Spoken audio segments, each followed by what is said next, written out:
Welcome. I am your host, Manpreet, aka MMA Lock of the Night, and your boy on social media at MMA LOT, and joined as always by my guy, Cody Saftik. You guys can follow him at CJ Saftik on Twitter. And we are here propping you up for UFC Vegas 58, headlined by the Battle of Rafaels. We got Rafael dos Anjos taking on Rafael Fiziev. This is a fight that's been in the making for a couple months now, ever since Fiziev got that win over Brad Riddell. And even before that, if I'm not mistaken, they've been trying to put this fight together, and finally we're getting it this weekend. Knock on wood, nothing happens where they bow out, because I believe it's been booked at least 2 or 3 times to this point. But there are a couple other fun fights sprinkled out throughout the card. Saeed Nurmagomedov is always a treat to watch. We saw him go out there and steamroll Cody Stamen last time around.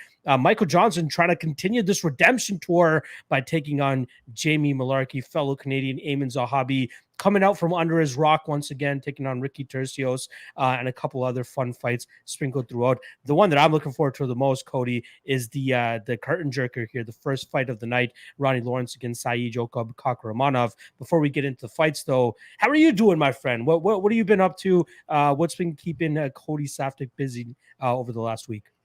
Yeah, so the Dogger, okay, so we went on that heater and we were like, let's test our luck. So everyone kept messaging me being like, dude, you got like mad luck right now. We need to capitalize right now. Let's buy a lottery ticket right now. So we bought a racehorse, but it was a baby horse, ineligible to race. We paid $32,000 Canadian. We've probably sunk in about another $18,000 into the horse. So it's like a $50,000 investment for us at this point. But yeah, I mean, he looks to be a fine horse indeed. So there's 3 levels to it, right? You can be a gold horse, you can be a grassroots horse, you can be a prospect horse. The gold horses, they're going to race 5 times this year for $100,000, $100,000, $200,000, $200,000, finals $300,000. So 6 races in total. Those are your gold events. Your grassroots all go for $22,500 with a $75,000 grassroots final. Your prospect go for like $6,500. There's a $25,000 prospect final, right? So you're for the season, you're trying to hopefully be a gold colt, right? And then take it from there. So we trained him down. He trained like an absolute animal. He's healthy. He's hungry. He likes his work. He's coming out of it seemingly pretty good. So we qualified him last week and qualified. We were hoping to go 2 minutes. He went in 56. So this week we put him in a gold, right? He's going for $102,000 on Saturday. 9 o'clock is the race. And he's going to race 1 gold here. Hopefully comes out of it good. And then there's a gold on July 18th. Then there's a month before the next one, and there's some other races in between. So, we're dreaming. We're absolutely dreaming. But at the same time, like, there's a chance this horse could make $1 or $1 million. Like, he's kicking some serious ass right now. So that's got a lot of my focus. We're coming off a pretty decent pay-per-view last week. Would have absolutely bent over that card if not for Robbie Lawler. Like, fuck, dude. Just shoot the takedown and slow down the momentum. Slow down the momentum. It's called a veteran savvy move. Now, what do I know? I don't know. I know shit. Robbie's the man, so whatever. It is what it is. But the card was still pretty good. Hit the top 2 tickets. The PFL, Rory McDonald, like, questionable. I'm now trying to avoid guys with questionable ring IQ, right? Sean Strickland last week, we avoided him. Cool with that. Some of these other guys, like this week, same thing. I'm just trying to avoid the guys that are prone. They might have the skill set, my friend. But if they're going to go out there and blow it, who knows? Props from last week. I know you're going to do a quick little recap here. But, yeah, technically we got a push on Sean O'Malley by decision. Like, probably on his way to decision. Lost the first, winning the second. Looks like he'll probably win the third and just kind of cruise. Got a push on that one. Ian Gary by decision plus 200. That scores. But unfortunately, Uriah Hall straight up just got taken down, which we knew was a possibility. We were just hoping a little bit of magic. End of the second, I was like, there it is. Yeah. Just there's not enough time. And unfortunately, this game is based on time. So you run out of it, shit happens. You notice as soon as you heard the 10-second clapper at the ending of the third round, then he decides to finally try to turn into him and start to do some work. Like, where was this a minute ago, 2 minutes ago? Give yourself an opportunity to win, and he did not. It seemed like he was settling for those positions. He was defending well. Hats off to Andre Nunes for getting him into those positions.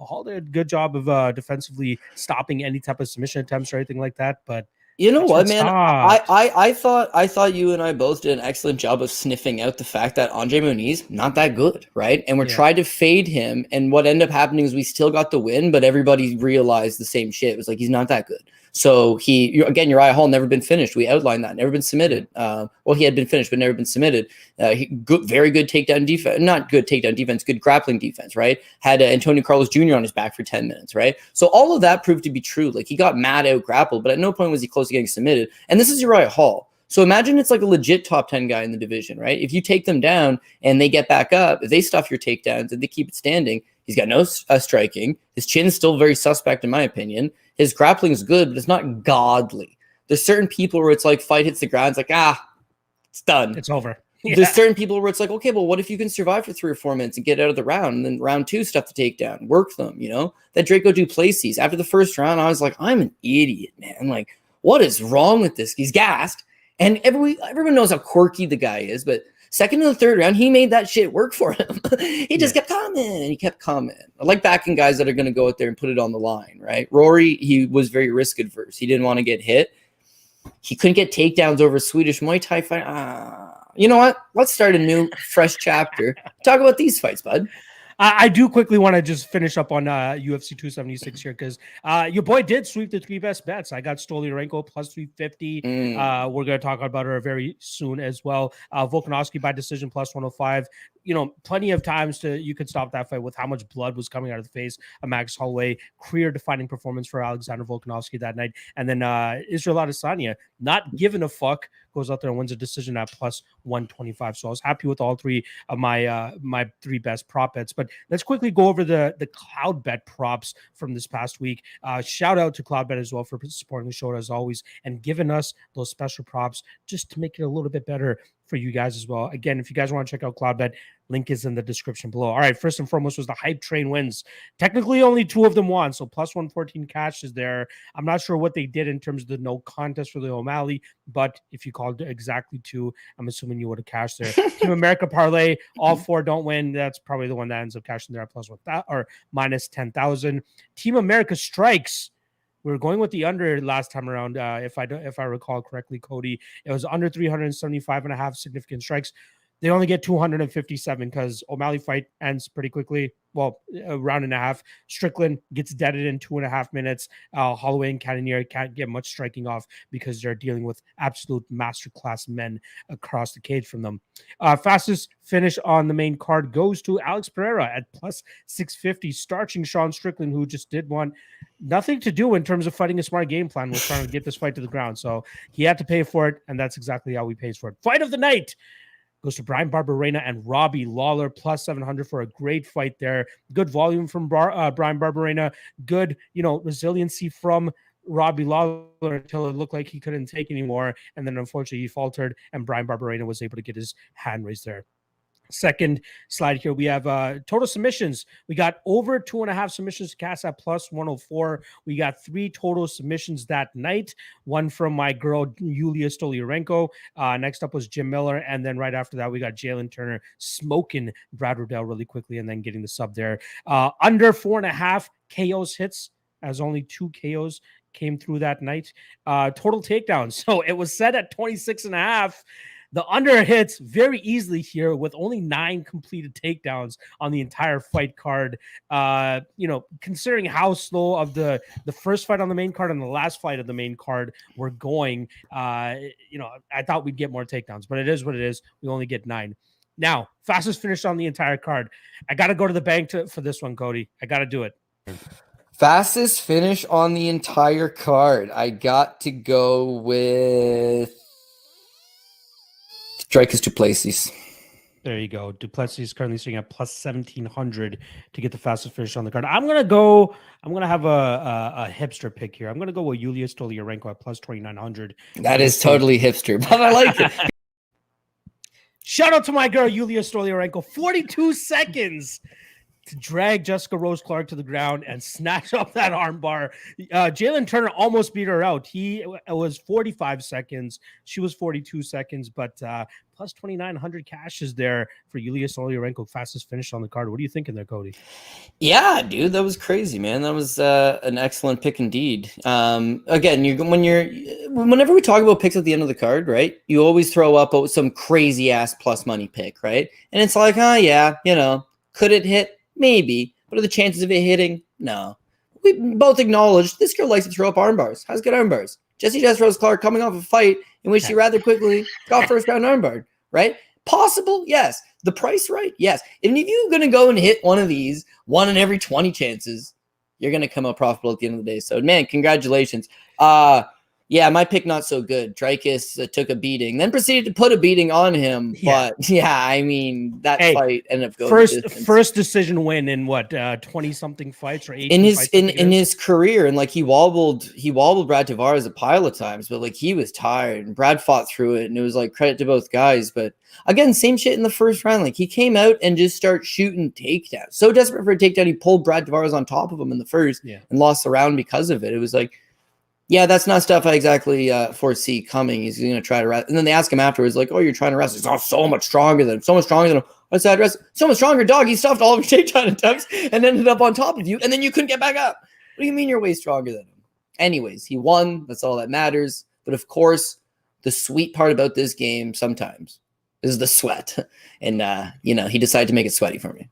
It was definitely sweaty and a half, but at least he gets his hand raised that night. All right, let's not waste any more time. We're 10 minutes into this podcast, and we haven't even talked about UFC Vegas 58. So let's get right down to it. Let's start off on the first fight of the card here, Cody. And we're going to be looking at Ronnie Lawrence going up against Saeed Jokup Kakaromanov. In terms of odds, we got minus 140 now on Ronnie Lawrence, plus 120 on Kakaromanov. Now, very interesting fight here because it did start off as a pick'em, and then as fight week started to go on, people started seeing those numbers that Ronnie Lawrence likes to put up whenever he goes out there and fights, because he's getting tremendous amount of takedowns every time he's out there, right? 6 takedowns in his last fight against Mondo Martinez, 8 takedowns in his second last fight against Vince Cachero, and then as an underdog on the Contender Series back in 2020, pulls off 12 takedowns against Jose Johnson. You know what his game plan is, Cody? Probably takedowns. But the reason, similar to Merab Dvalishvili, the reason he's getting so many goddamn takedowns is his control is, it could use some work. He got 8 minutes of control time against his last 2 opponents. On both occasions against Jose Johnson, he gets 10 minutes of control time. But the fact that these guys are still able to get up over and over again, forcing him to go for more and more takedowns, is a little bit suspect to me in this matchup in particular, right? Against other guys, sure, maybe he can go out there and do that over and over again. That's why I could take him against Mondo Martinez. That's why I could take him against a guy like Vince Cachero. But Saeed Jokup is no joke, man. The guy has a pretty good resume even before coming to the UFC. I do like what I've been seeing from him. Obviously, one of his 2 losses on the regional scene was in PFL back in 2018 to Umar Nurmagomedov. But I would very much tell people to go back and watch that fight because he made a good image of himself that night, right? He made a good account of himself because he was able to stuff the majority of the not stuff the majority of the takedowns, but at least make it a competitive fight against Umar that night. A lot of people expected Umar to just go in there and squash him, but he didn't. It was one of those Arman Sarukian versus Islam Makhachev types of fights where even in a loss, the guy's stock rises. And I really think it rose that night when he went to that full decision against Umar. He did end up getting knocked out by Pipe Vargas in the 3rd round 2 fights later. But since then, he's been able to put together 3 straight wins, 2 of those over guys that are somewhat known to most of the fans here. He knocked out Askar in 39 seconds, the fight after the Pipe Vargas fight. And then obviously made his debut in emphatic fashion, finishing Trevin Jones in the 3rd round of their fight in a fight that he came in on short notice. That was the last time I went to Vegas, actually, as well, Cody, because that was the same night that I went to go watch the fights at the Apex there, and that's when he made his debut, and I was very impressed from what I saw from him that night. I think he's kind of the better striker in this fight. I do think he'll have the chops to make this way more competitive in the grappling realm. Ronnie Lawrence might be able to land a couple takedowns here and there, but I don't trust his ability to, control this fight on the ground, meaning this will likely be judged based on how much damage is inflicted on the feet. And I honestly lean with the Saeed-Jokup Kakaromanov side. I do think he has the better striking, like I said. I think he can dish out more damage, and he might even land a takedown or two of his own. I'm not counting that out. So I'm liking the money coming in on the opposite direction, because that means I'm likely going to get a better price on Saeed-Jokup by the time the fights come around this weekend.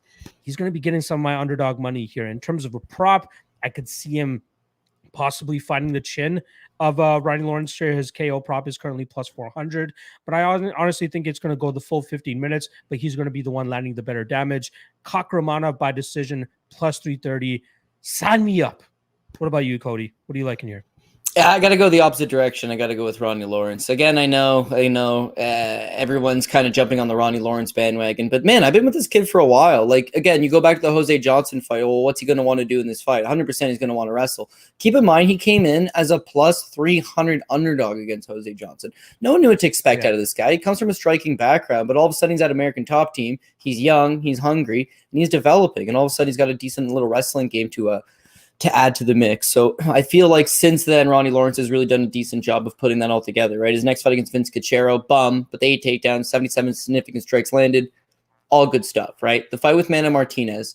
So I discussed this with Paul yesterday. Manny Martinez was 6-1 as an amateur. All 6 amateur wins were all in the first round in less than 2 minutes. One of them in like 14 seconds, one of them 20 seconds. As a pro, the dude's got like 11 wins, something like 10 of them are by knockout, 7 of them in the first round, 2 of them in the second, 2 of them in the third. Like, he's got absolute dynamite power in his hands. So Ronnie wins the first 2 rounds very comfortably and then gets caught in the third. Does he have a suspect chin? I don't know. He took all of the shots. He got dropped twice. He persevered. He kept with it. But I'm just going to chalk it up to like good learning experience. Kakaromanov, meanwhile, absolute beast. You nailed it 100%. Go back and watch the Umar Nurmagomedov fight for World Series of Fighting. This kid's young at the time, goes 3 rounds, competitive. Might be 1-1 going into the third, very competitive. Here's the thing, is that he tires as that fight goes. Understandably so. His output's not quite there, but he comes from like I believe it's like he was a USA under-17 cadet champion. So guy knows how to wrestle, keeps the fight upright for the most part, but you've seen the output wane the longer the fight goes. His other losses is the same thing. You go back and you watch that WXC fight, much of the same, against Pipe Vargas. Starts off well. Longer the fight goes, he starts to fatigue, gets caught with the flying knee in the third round. When he fought Trevin Jones, it's super low output. That's the thing I can't get around, right? Kakaromanov in that fight landed 36 significant strikes and 2 takedowns, and it was, almost went the full distance. I think it was like 21 seconds shy of it. But the volume wasn't quite there. So in this fight with Ronnie Lawrence, Ronnie's probably going to shoot the takedowns. Maybe he gets them, maybe he doesn't. But the volume should be there. He's got faster hands. He's got better striking. He's got more output. And so I think that Ronnie Lawrence will win the fight, but win the fight by decision. I don't see him knocking out Kakaromanov. I don't see him submitting him. I just see his work rate being superior to his, and then therefore him getting the job done. So Ronnie Lawrence by decision plus 145. Not a bad price tag at all. That's the direction I end up going with. I like it. We got some dissension on the first fight here, but again, it's the fight that I'm most excited about because there is a clear explanation for either side. So I'm very much excited to see how it ends up panning out once they shut the cage doors behind these guys. All right, let's move on to the next fight. We go from blistering bantamweights to interesting light heavyweights. You got Kennedy Andzeckuku going up against Carl Roberson, just as the Ronnie Lawrence line has started to widen as the fight week goes on. Kennedy Andzeckuku's line has started to widen at minus 140. On the flip side, we got Carl Roberson coming in at plus 120. Very difficult fight to call, especially whenever Kennedy Andzeckuku's fighting, right? A lot of his success has been tailored behind his physical attributes, not maybe his skills, maybe even a little bit on his heart too, right? If you want to go back and talk about that Carlos Ulberg fight, he did go through a lot in that fight and still managed to storm back and get the W that night. But, there are some things in his overall game that give you some pause, right? He loses his last fight to Nikolai Negomereanu. That was a very tough fight for him to kind of get through. Even the fight before that, like I said, against who is it? Da Un Jung gets just blistered with standing elbows 3 minutes into the first round of that fight. But even in the Negomereanu fight, I want to go back to that one real quick. Negomereanu went 1 of 5 on takedowns, got 3.5 minutes of control time, landed almost 30 significant strikes less than Andzeckuku, and still ended up winning that fight. So very interesting statistics there to back up that split decision loss for Kennedy Andzeckuku. But I think that Kennedy is going to be at a a striking or technical striking disadvantage in this fight. I do think that Carl Roberson will be able to touch him up from the outside, maybe just blast that leg early and often here, because he's going to be giving up some size here, right? If I'm not mistaken, we've seen Carl Roberson time and time, or at least in the past fight, at 185 pounds. Now he's settling up here at 205 pounds, but he's giving up 4 inches in height as well as 9 inches in reach. So it's going to come down to Kennedy's ability to establish that range, or at least just keep him intimidated from the outside by throwing big strikes. But I don't know if that's going to cut it here. Kind of surprised at the line movement on this fight. I thought, if anything, people would go with the more technically better fighter here in Carl Roberson, which is what I'm going to ultimately do. But there's a couple props here that do intrigue me. Like, I do think that he could go out there and outpoint Kennedy Andzeckuku with the better striking. So Roberson by decision is plus 550. Roberson by submission at plus 450 is very intriguing to me as well, because how long is he going to want to stay on the outside and deal with that 9-inch reach advantage? If he shoots for takedowns, I do think he could have some success with getting this fight to the ground. And then from there, I think he's the much better grappler once these guys actually get to tussling on the mat here. I'm going to lean Roberson. I'm going to lean him by finish as well. I'll lean with the submission prop at plus 450.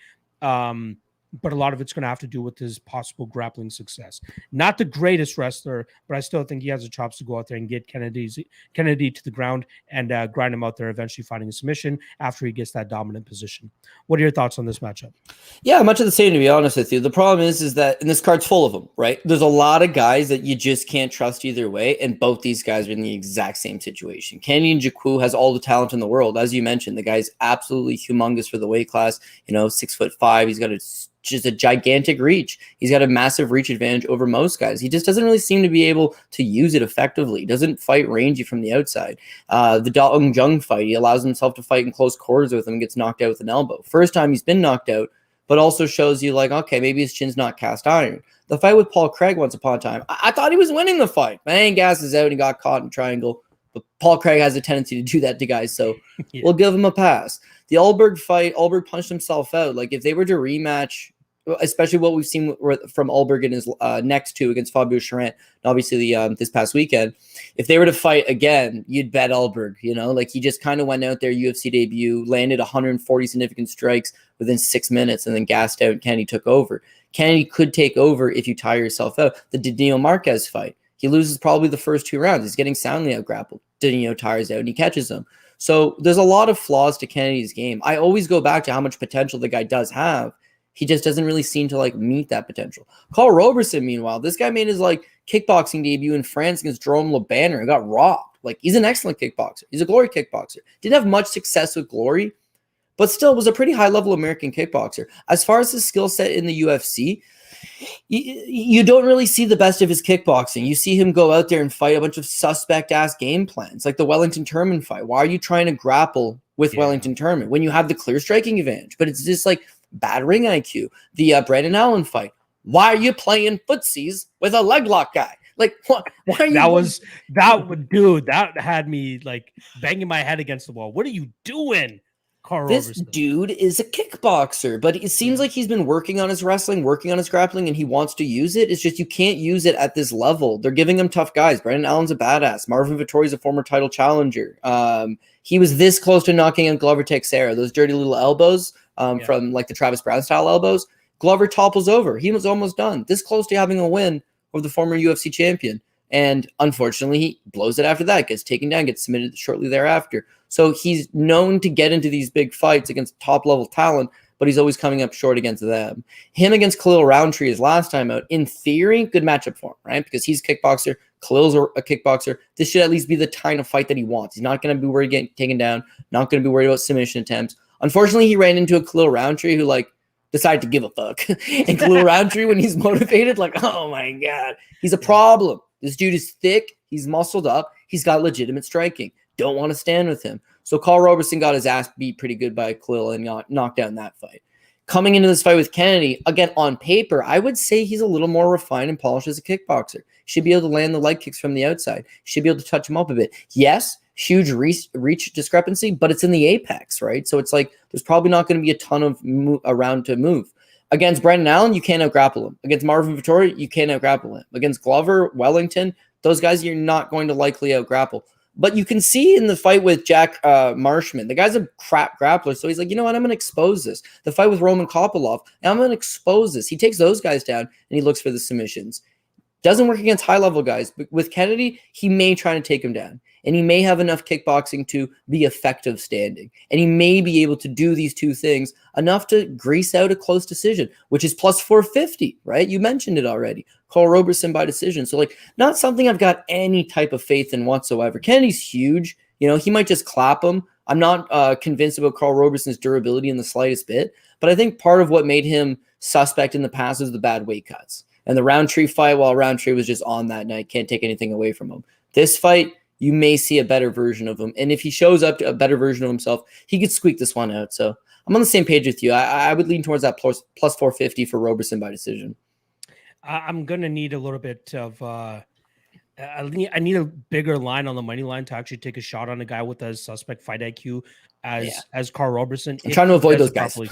Yeah, exactly. Steer clear for sure. You don't want him to try to outpoint Kennedy Andzeckuku on the feet and just stay at Kennedy Andzeckuku's range the entire time, because that's exactly what this motherfucker might do. Let's hope James Krause is whispering in his ear to make it a little bit dirtier than that. All right. Speaking of James Krause, one of his highly touted prospects makes his third walk to the cage. Next up, we got David Onama coming in as a minus 800 favorite against a fighter that he actually competed against in his last amateur bout, if I'm not mistaken. Garrett Armfield stepping in on super short notice here. He's coming in at plus 550. Now, I went back and watched their first fight. Again, amateur fight, 3-minute rounds. They were pretty much just going to war on the feet, right? And I was very surprised, especially as I start to dig into Garrett's background a little bit more, that the guy used to be a college wrestling standard, if I'm not mistaken, over there in Missouri State. And he used none of that in their fight. It was pretty much a striking battle the entire time. Onama was getting the better of the hands. Garrett started relying on the leg kicks in round 2. It didn't really pay off as much because he kept getting the strikes anytime he would throw those kicks. But as we start to see his career progress, Garrett that I'm talking about, you see him start to lean more so on that wrestling. Like a lot of his past last 3 wins are reliant on him getting that wrestling going. He's gotten a couple big knockouts as well, which obviously, you know, helps his power argument per se.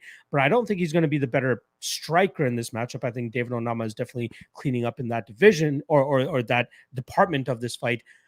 But if Garrett can get in on this guy and can start getting the takedowns going, this plus 550 is going to look absolutely crazy. Now, I get it. I believe he's coming up a weight class now to take this fight. He's normally a bantamweight. He was the bantamweight champion over there at FAC. He actually just won it because it was vacant, and he won it in 33 seconds against a guy in Stephen Graham who was 10-5. But that pretty much punches his ticket to the UFC as a short notice replacement. But like I said, going up a weight class to fight David Onama. But I don't know, man. At plus 550, I'm a little bit intrigued to take a shot here on him, especially his decision prop, which currently sits anywhere between plus 900 and plus 1250. I get it. David Onama is a fun fighter. He has he has some potential. He had a big knockout victory against Gabriel Benitez in his last fight. But when we start pushing him in other facets of the game, you got to wonder if he's going to be able to keep up, right? Like Mason Jones, I think landed 6 or 8 takedowns on him in that fight. Now you're talking about a guy with an actual wrestling background trying to get takedowns on David Onama. Sure, he might be the bigger guy, but I think it could work out here. Not to mention, he's obviously changed camps since he first went up against David Onama. He's obviously down there at a much more acclaimed gym at Sanford MMA, getting in great training with great training partners. Cody, I might have to do the tinfoil hat conspiracy thing here this week. I might have to go with the short notice Garrett Armfield. There must be a reason he's wanting to take this fight, because there was a point in time this week where they're like, David Onama is not fighting this week. And then Garrett Armfield just raises his hand. He's like, hey, I'll take the fight. Maybe there's something he sees that he can take advantage of this time around, coming in as a plus 550 underdog. But I'd be surprised if he finished him. I will take a little bit of a poke on the money line. The decision prop is very sexy to me, though, at plus 1250. Got to take a little bit of a sprinkle there. Obvious on the other side, if Onama wins this fight, likely knocks him out, right? Minus 160 is what we're getting inside the distance. There's not an actual KO prop out yet because this fight just got made 2 days ago.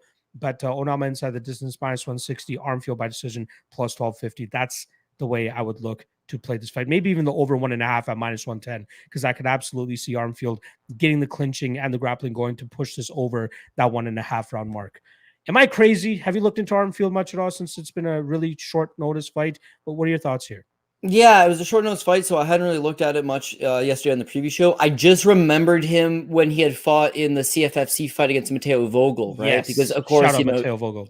Yeah, shout out to Matteo Vogel, right? You're getting a rep the Canadian boy. So he ends up getting his back taken in the second round, caught with a rear naked choke. He looked green. He looked like he had some wrestling chops, but at the same time, wasn't able to transition it properly over. He has switched over to Killcliff FC. Yeah. Is that what they're calling themselves now? Yeah. What the fuck? Yeah, I'm gonna send it a tweet at some point. But it was American Top Team, right? And then some of the guys split: Jorge Santiago, JZ Calvacante, the Danilo Villefort and Yuri Villefort, like his guys. Yeah, but at first it was the Jacko Hybrid Training Center. Oh, right? Yeah. Then it switched over from Jacko Hybrid Training Center to Imperial Athletics. Then it switched from Imperial Athletics over to the Black Zillions. Then it switched from the Black Zillions over to, there was two of them. Yeah, there's one of them before Hard Knocks. It's something stupid. When you see it, you're like, holy shit, that's right. They switched to something. Then they switched to Hard Knocks. Then they switched to Sanford. Now they switched to Killcliff FC. Killcliff. You know what Killcliff is, though, right? No, I don't. What is that? It's like I could be off on this. I know it's a drink, but I think it's like a CBD drink or something like that. Right. And anytime Henry Hoof does an IG story, he always shows like they have a full fridge full of Killcliff drinks. So it's a drink of some sort. So it's interesting you say that, because from my understanding of it, the reason why the gyms had so many name changes is because it's basically just like some rich dude, some sponsor will come in and be like, oh, it'd be so cool to have my own MMA team. Like, I'll sponsor you guys to have a facility in South Florida. You guys can train and And like, that's what they did with Glenn Robinson, who was the original Black Zillions guy. Right. So when he died of that heart attack, well, he also went bankrupt, but then died of a heart attack. Yeah. So ever since then, it's just like they flowed from just like sponsor gym to sponsor gym. Hard Knock 365, what the hell is that? It's just a fitness center, right? Got a little dough, bring these pros in, see if it boosts memberships. All Jacko Hybrid Training Center, right? All Jacko back in the day was a clothing brand, right? Remember, they used to make the sweet backpacks. They, sponsored fighters, Thiago Alves, blah, blah, blah. Like, it was an ATT guy, no surprise. Like that was the vibe. So it doesn't mean anything for a kid like this. He's gone to a gym, but at the same time, people fault fighters for being gym jumpers. In this case, it's like it's the gym itself is the jumping, right? So I don't know. Part of me thinks it's like, are you getting the best training you could possibly get down at these places? I don't know. Our boy Jesse Arnett went out there, with Stanford at the time, and blew out his knee and took some big damage, and then came back, hasn't wrestled in 6 weeks, hasn't done jiu-jitsu in a while, and yet dude is still kicking some ass down in the Middle East. So shout out to Jesse the Big Cat Arnett. He's on a real good run right now.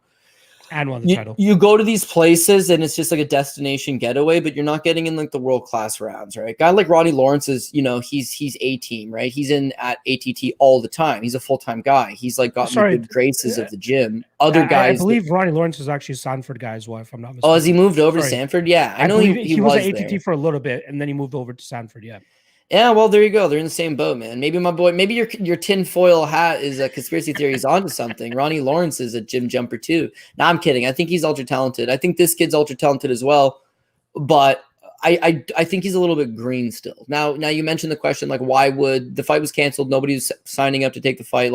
Why would somebody come with their hand raised and be like, I want this fight? Well, because for Garrett Armfield, he's 25 years old and fighting's his thing. He's got 9 pro fights. This would be his 10th professional fight. He's got a lengthy enough amateur career, 6-1 or something as an amateur. He's fought a long time, right? He's got that experience. You're not getting paid no money. What do you think he got paid to fight Stephen Graham at FAC 13? What do you think he got paid to win that split decision against Mark Seiler 6-3? Because I'll tell you what, it's less than $1,000, right? So at 25, your prospects are now, hey, I wrestled in college. I graduated. I'm now training. I'm doing this martial arts thing. I'm 25. I'm dead ass broke. I want to train in South Florida with the best guys in the world. I have faith in myself. And now nobody wants to fight David Onama, so they're saying fights off. But you know what? I'll fight this guy. Why? Because David Onama, 8 pro wins. All 8 wins inside the distance. Last time he went to decision, Garrett Armfield in that amateur fight back in 2018. So he's gone the distance with him. He's felt him. He knows he's not going to get hurt. He may not win, but just doing the favor to the UFC by saving the fight, signing a name on the dotted line, he'll end up fighting some contender series guy in his next fight. He's going to sign a 4-fight deal with the UFC. So I'm not thinking he's taking this fight because he's got something up his sleeve and like some like hidden little secret and he knows something. I think he's taking this fight because it's the right thing to do at this stage of his career, is to get paid for your efforts and go out there and fight a guy who you've already fought for free as an amateur. Might as well fight him for free and get the thing done. For Onama, meanwhile, he's a work in progress, but everything seems to be trending in the right direction. Excellent footwork, good striking. You saw him come in his UFC debut where I was honestly not giving him much of a chance against Mason Jones, and just puts on like a very, very clean performance. He was an amateur standout. He was on a 17-fight win streak before running into Mason Jones. So it's like the kid definitely talented. And I believe he's with James Krause, Glory MMA and Fitness. Yep. Yeah, so it's like they've got the kid game plan. They know what they've got, and he's definitely working in the right direction, right? They wanted to save him on this card. The UFC wanted to keep him by any means necessary. And, you know, that fight with Gabriel Benitez, gatekeeper within the division, but to go out there and knock him out in the first round, you see the kid's got power. He lives up to his finishing ability. I think his cardio is there. He looked very good against Mason Jones in the output department. He already has a win over Garrett Armfield. I just think that he's a little bit better than him all over. Now, the minus 650 on the money line, I don't love that in the slightest bit. Just indicative of the fact that they think he's going to run right through him. But here's my angle. The bookmaker, I don't want to say casual fans, but just maybe people that are just going to look at it on the surface are going to see Onama's a straight up finisher. He's finished, you know, all of his fights outside of his one loss to Mason Jones, which was a hell of a fight, which most guys would have not get knocked down in that fight. Jones just took some hellacious blows. The guy is a potent finisher. He's finished all of his pro wins. The fight's likely going to be an inside the distance. If you look at the prop on this fight to go the distance, it's plus not to go the distance. It's you know, that's where the money is. Fight to go the distance plus money. Onama to win by decision. Most people are thinking, no. You know, the guy's a finisher. In the same breath, he's already fought this guy, Garrett Armfield. It went to decision. It was an amateur fight, so the shorter rounds. But Garrett Armfield got submitted once by Matteo Vogel, but that was it. He's never been knocked out before, right? Kid's got a good chin. Kid's got durability. He's got some wrestling he can lean on to try to slow things down. He's already taken Onama's shots. He's felt his power. And all he's got to do is go out there and survive for 15 minutes. So I do have Onama winning the fight, but I'm going to hit that plus money on the Onama by decision. Fight goes to decision currently sits at plus 175 for anybody interested in that. Onama by decision plus 240. I'm still going to stick with my guy Armfield by decision. Last thing I'll say about this, food for thought. David Onama was getting ready for Austin Lingo, striker. Now he has a completely different matchup.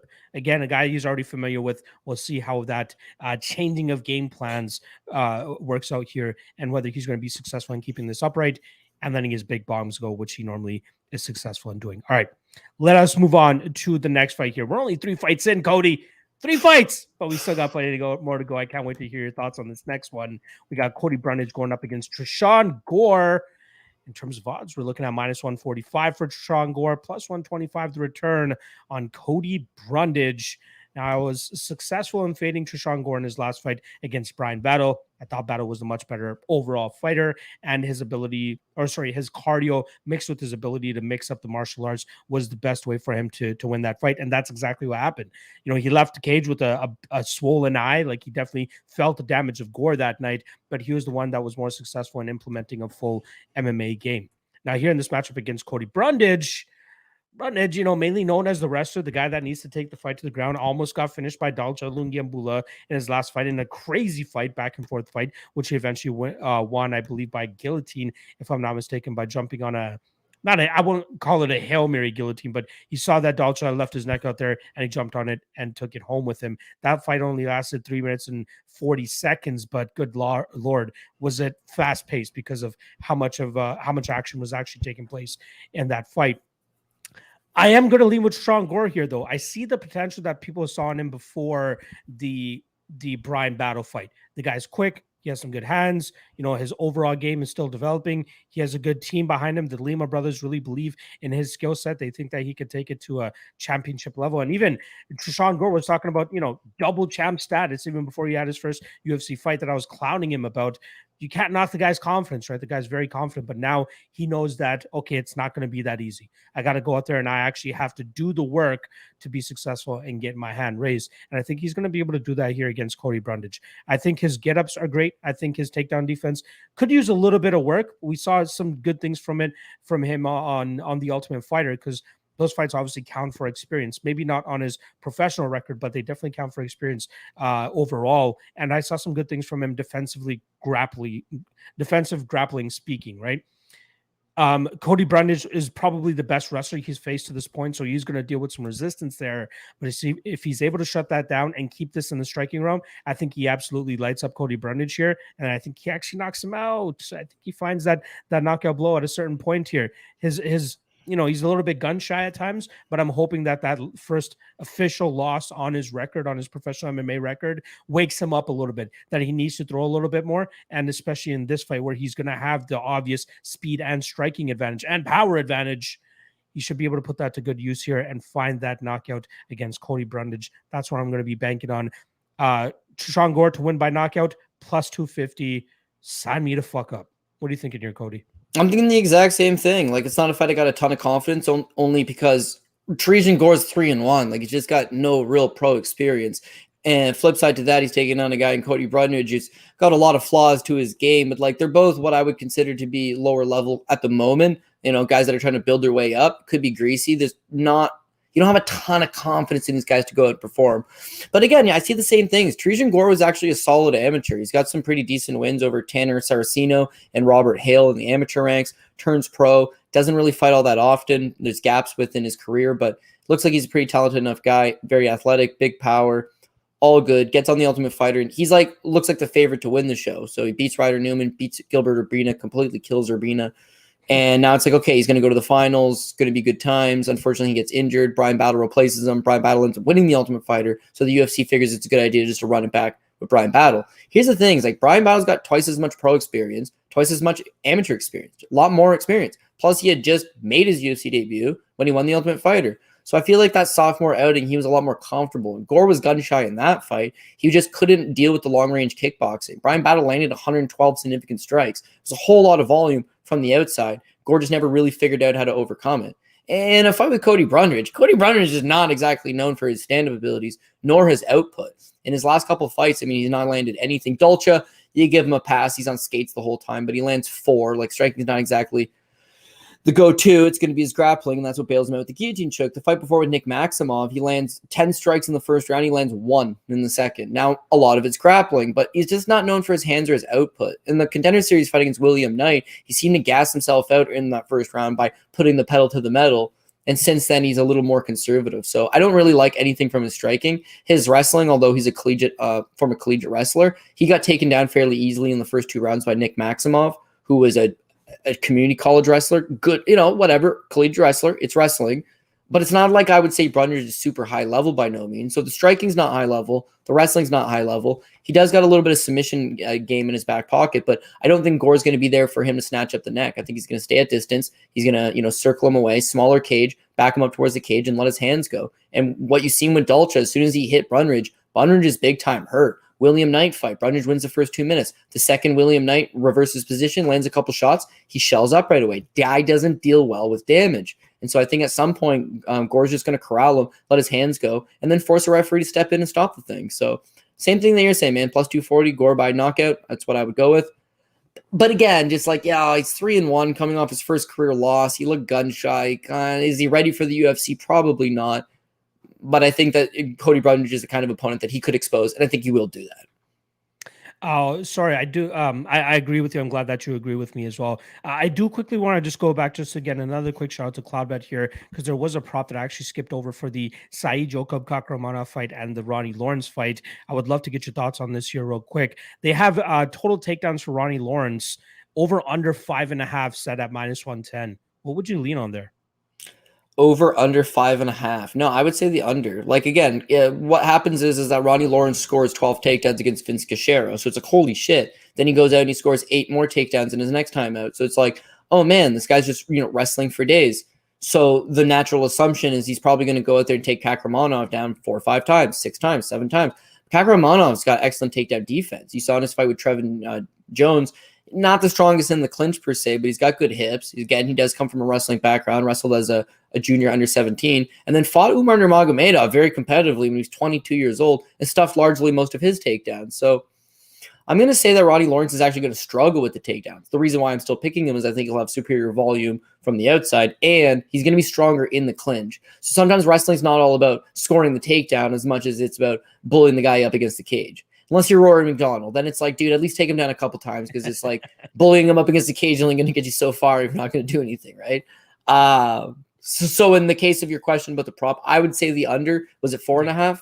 Yeah, 5.5. 5.5. Yeah, I would say the under on that. I can see him getting 2-3, but it's going to be subjective to who's scoring them, because I think Kakaromanov, even if he does get taken down, probably gets back up fairly quickly. I would absolutely agree with you there, so I'm glad with your take on that one. All right, let us move on to the next fight here. Let's get right back on track. We got a women's flyweight bout coming up. We got Antonina Shevchenko going up against Courtney Casey. In terms of odds, we're looking at -170 for Shevchenko and +145 for Courtney Casey. Interesting fight here. You know, I love women's MMA, right? I love betting on women's MMA. I always seem to have an edge there for some reason, and I always try to find that the win. But I have question marks about this fight, right? A little bit. Like, Shevchenko is the obvious side. She should go out there. She should have the better overall game plan, whether it's with her striking, whether it's with her takedowns. Courtney Casey just seems a little bit too comfortable off of her back, even though she rarely gets submissions off her back, especially at this point in her career. Shevchenko can be susceptible to getting armbarred from guard, which is my hesitation in terms of paying -170 on Shevchenko here. But I do think she, grinds this fight out, whether it's outpointing Casey on the feet or grinding her out by just taking her down over and over again. Does she have the capability to knock out Casey? Casey's durable, man. That chin, it's sent from God, because it's very difficult to knock out Courtney Casey. Although Shevchenko will likely be one of the better strikers that Courtney Casey has gone up against at this point in her career. The last time she got finished by punches was never. She's only ever been submitted, and whenever she's gotten finished, she got submitted in her second ever fight against Pearl Gonzalez. She also got submitted in her second last fight by Jillian Robertson. But that was bullshit. Because there's 20 seconds left in the round, and everyone's screaming, "Get up, get up, get up!" And she's just like YOLO and just tries to stand up and just gives up a rear naked choke. It was like I had the decision prop, Roberson by decision, and I remember being like, "God damn it!" But you can watch back that fight 100 times. She could easily, if her goal was survive, she could have. But they were yelling at her like, stand up. The round's almost done. She knew she was losing, and she was just like, okay, try to stand up. So there's a reason they call her cast iron Casey, right? Yes. Like you can hit her with a frying pan. She's a pretty durable chick. So I agree. I think, and people often confuse Antonina with Valentina in the sense that, well, one of them's world class. She's knocked out some pretty decent opponents, and one of them's, if you watch any of Antonina's Muay Thai fights, and I think she was like 43-9 as a Muay Thai fighter, and it's like 9 KOs. She's got like 43 wins, 9 of them are by KO. She's not have much power. Since she's come to the UFC, it's been much the same. Not a whole lot of volume's okay, but not a whole lot of power. She's good in the clinch, excellent knees to the body, just good short elbows. And I think that she's got the cleanest striking technique than Courtney Casey. But honestly, man, she probably tries to take her down, right? Courtney Casey just doesn't stuff takedowns and doesn't do enough off of her back. And it feels like we're talking about Rafael dos Anjos in the main event. Rafael, all of his fights, okay? Either he gets out-wrestled or he out-wrestles the guy. That's why him versus Fiziev is super interesting fight. Because it's like he's either getting taken down a zillion times by Colby or Usman. All those guys are world class. Michael Chiesa took him down 6 times. What was going on there? If you're a better wrestler than him, you take him down at will. He's a better wrestler than you. He takes you down at will.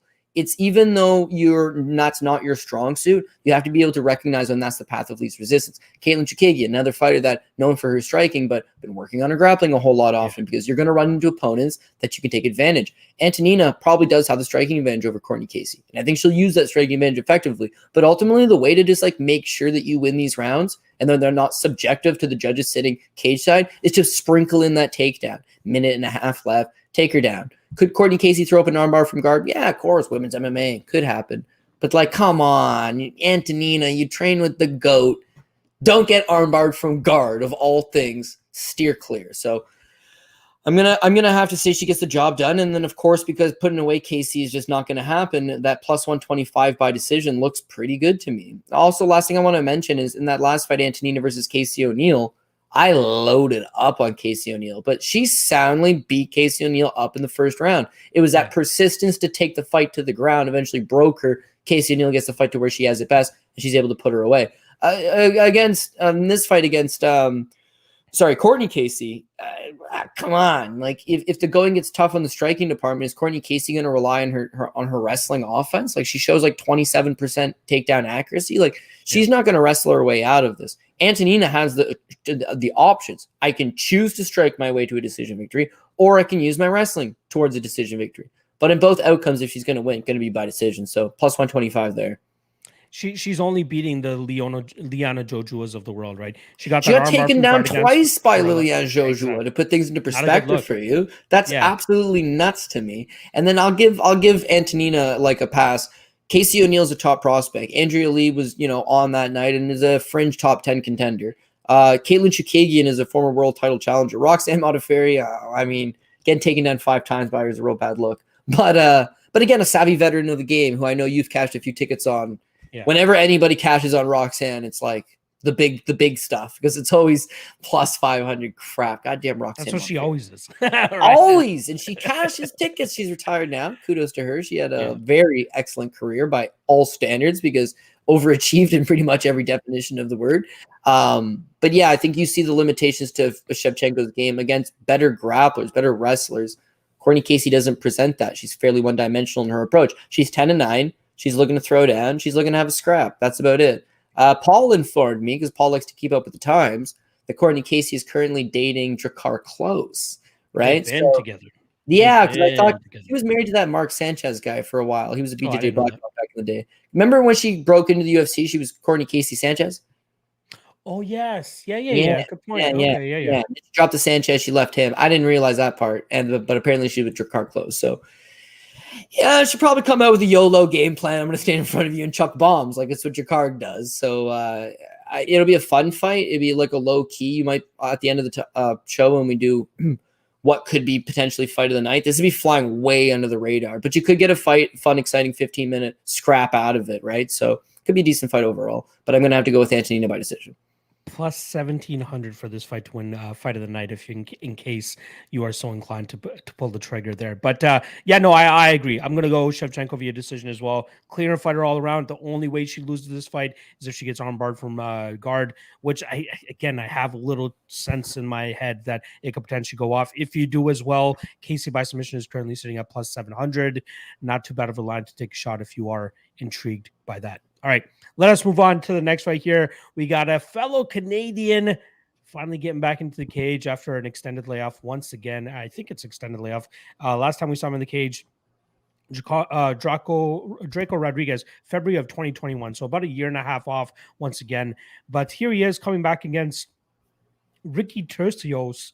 In terms of odds, we're looking at minus 190 for Tercios, plus 160 the return on Ayman Zahabi. Now, it's obvious, Cody, right? Zahabi got the rub from his brother to get into the UFC at the point that he did, right? There's a couple of names on his regional record that I'm sure that you'll pretty much know all of them, but the one that stuck out to me most was Kyle Vivian in his UFC or his professional MMA debut. Paul was talking about that yesterday. Paul smoked a cig with Kyle Vivian right before the fight. Right before the fight. Before that fight. Yeah, I know, because he was like in the same hotel as us, and he was just like smoking cigs at the side. And Kyle Vivian, to his credit, also fought Sergio Pettis and was winning the fight for like the first 2 minutes. Wow. He got kicked in the head, and then Sergio's leg got caught, so he fell on top of Sergio, and then Sergio had no ground game at the time, so he just spent 2 minutes on top of him. It was hilarious, and then he gassed out and lost. But go on, because I got some stories for sure. Yeah. Jason Sago, Sergio Pettis, Alex Halkias, Ayman Zahabi, and Jordan Preston, all names that are somewhat familiar to hardcore MMA fans.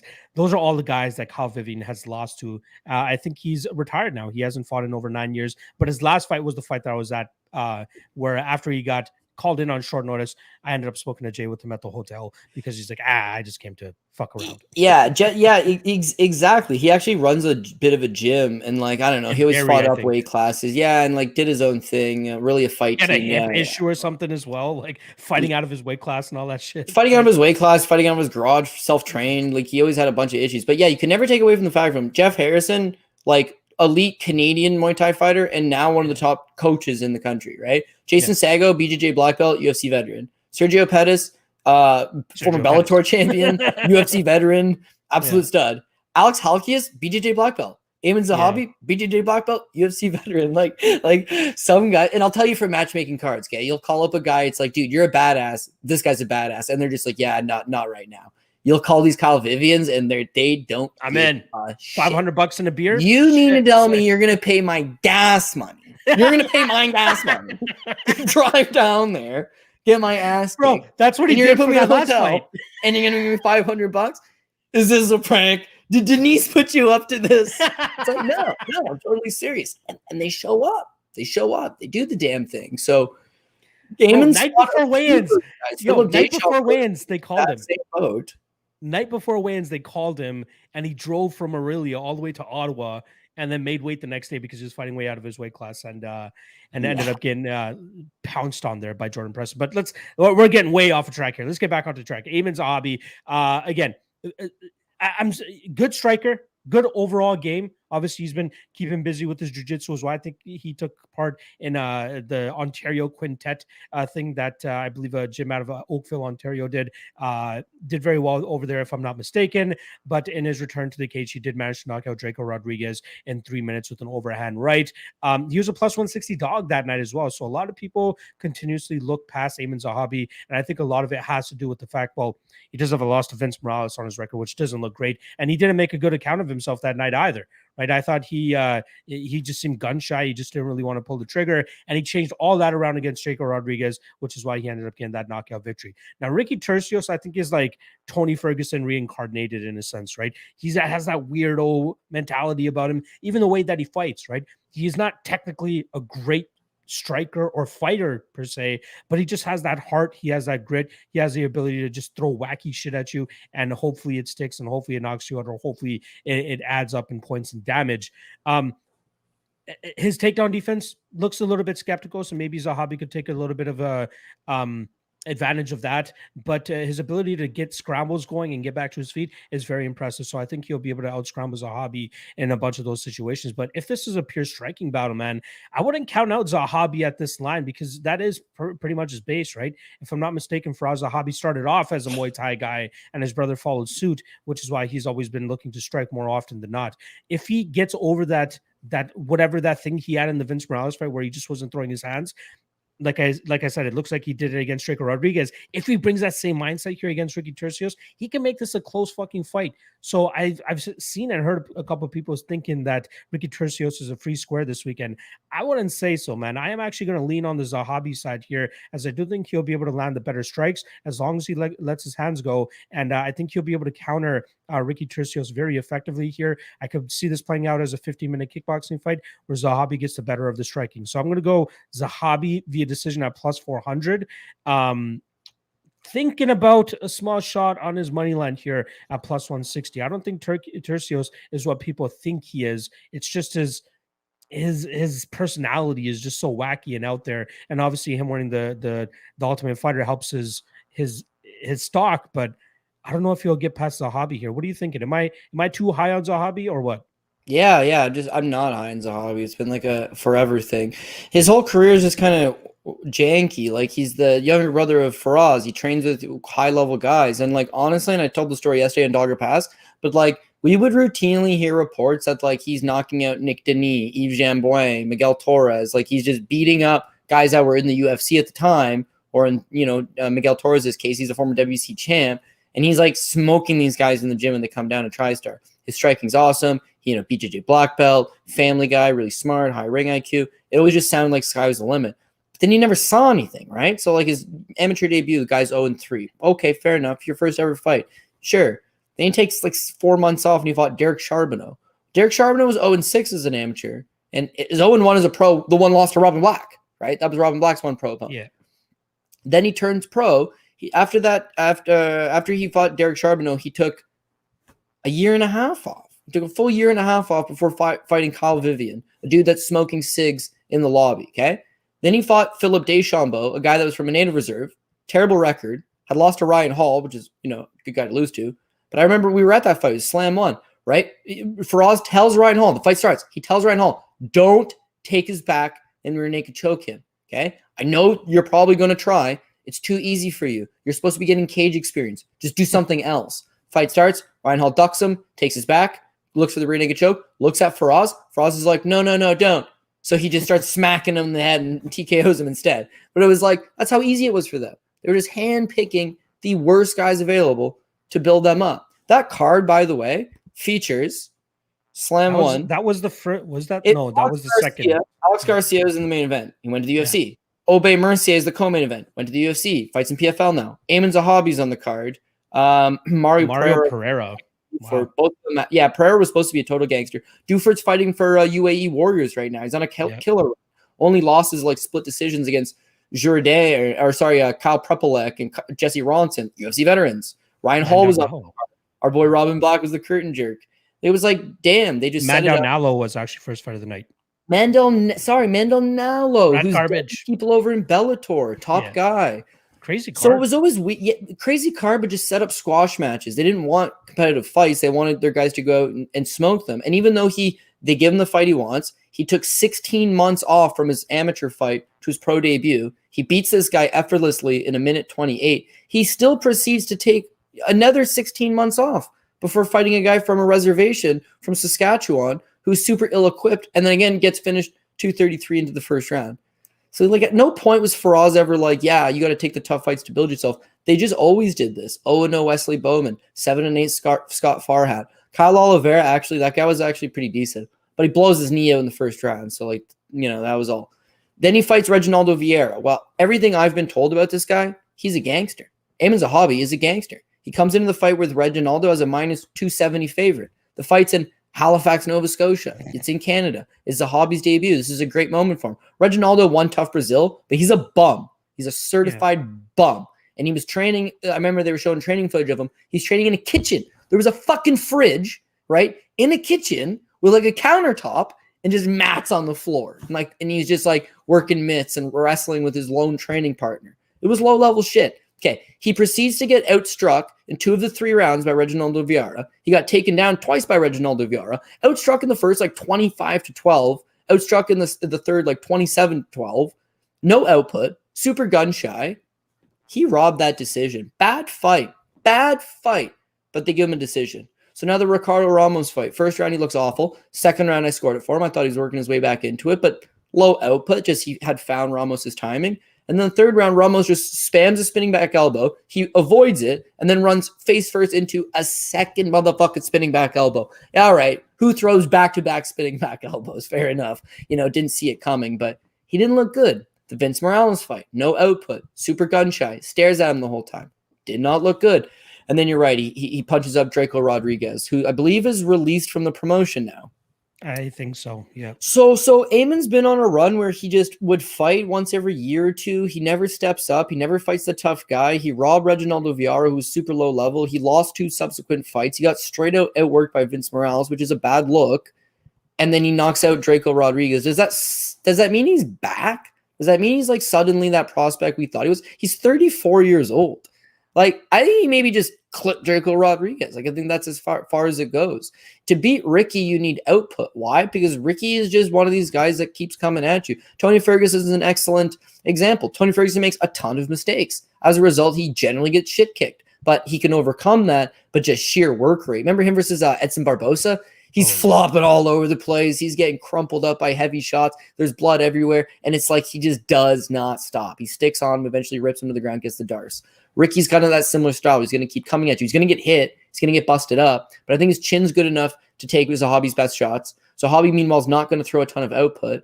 The path to beating Ricky would be take him down because takedown defense super lackluster.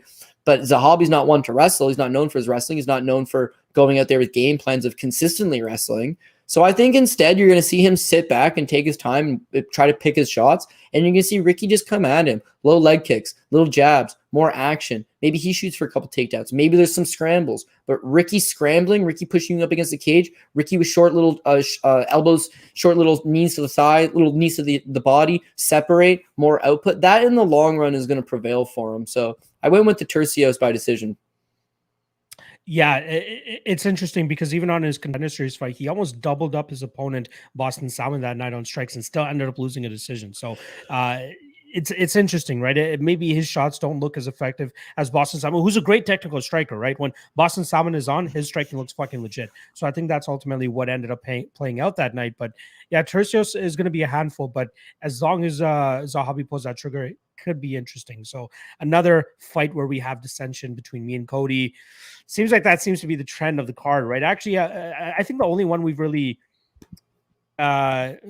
upon Kakaromanov, right? Wait, you had Lawrence, I had Kakaromanov. Yeah. So what we need is them to release a prop, right? Where on my team Saftic, it'd be Ronnie Lawrence and Ricky Tercios, and on Team Jahaz is going to be Zahabi and Kakaromanov. Good luck, bud. You can win just as easily as I can win. But I think I got the favorites in both spots, right? So I'm looking a little better in that regard. I got to take at least one underdog to make this fair. As long as I go 1-1, I'm in profit. That's all that matters. All right, let us move on to the next fight here, which is the beginning of the main card. So I do want to quickly remind and shout out, actually, since we've been on the AllStar, I think this might be the most live viewers that we've had. I think it has to do with the time slot as well. But shout out to the 160 live viewers that we have currently watching us. Shout out to you guys. Appreciate the love. Appreciate the support. Seems like we're finally getting everybody that was watching us from the odds.com days to my channel to now the AllStar. Propping you up has gone through a bunch of changes, but nothing has fully changed in regards that me and Cody are usually at the helm here. So really appreciate you guys chilling with us, moving over channels with us, and rocking with us on this Thursday afternoon. Make sure you guys show the All-Stars some love and let them know that you enjoy us dropping this show for you guys every week. Make sure you guys hit that like and subscribe below. Drop a comment below as well with your favorite prop of the night, and we'll see if it ends up hitting next week. Secondly, shout out to betonline.ag, probably one of the best sportsbooks out there for MMA. They are supporting the show, and you can support us by supporting them by clicking the link in the description below. Sign up to them if you haven't already, because they offer odds on pretty much anything MMA. There's a Battlefield Fight League event going down tonight in Vancouver, Canada. And who would have thunk it?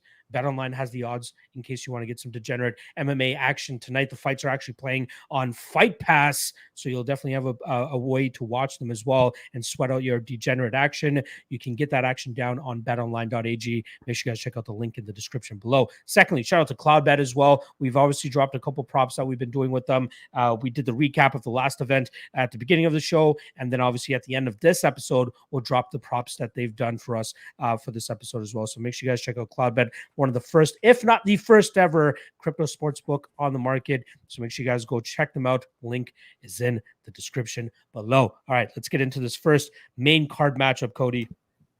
Excuse me. We got Michael Johnson trying to continue his redemption tour, taking on Jamie Malarkey here. In terms of odds, this one kind of surprised me. We got minus 230 on Jamie Malarkey, plus 195 on Michael Johnson. Now, Malarkey is, I like to call him a poor man's Australian version of Darren Elkins, right? Like, he goes out there, he gets roughed up, he tries to get takedowns, he tries to make it grindy, and sometimes he comes out on top, sometimes he gets knocked the fuck out like he did in his last fight.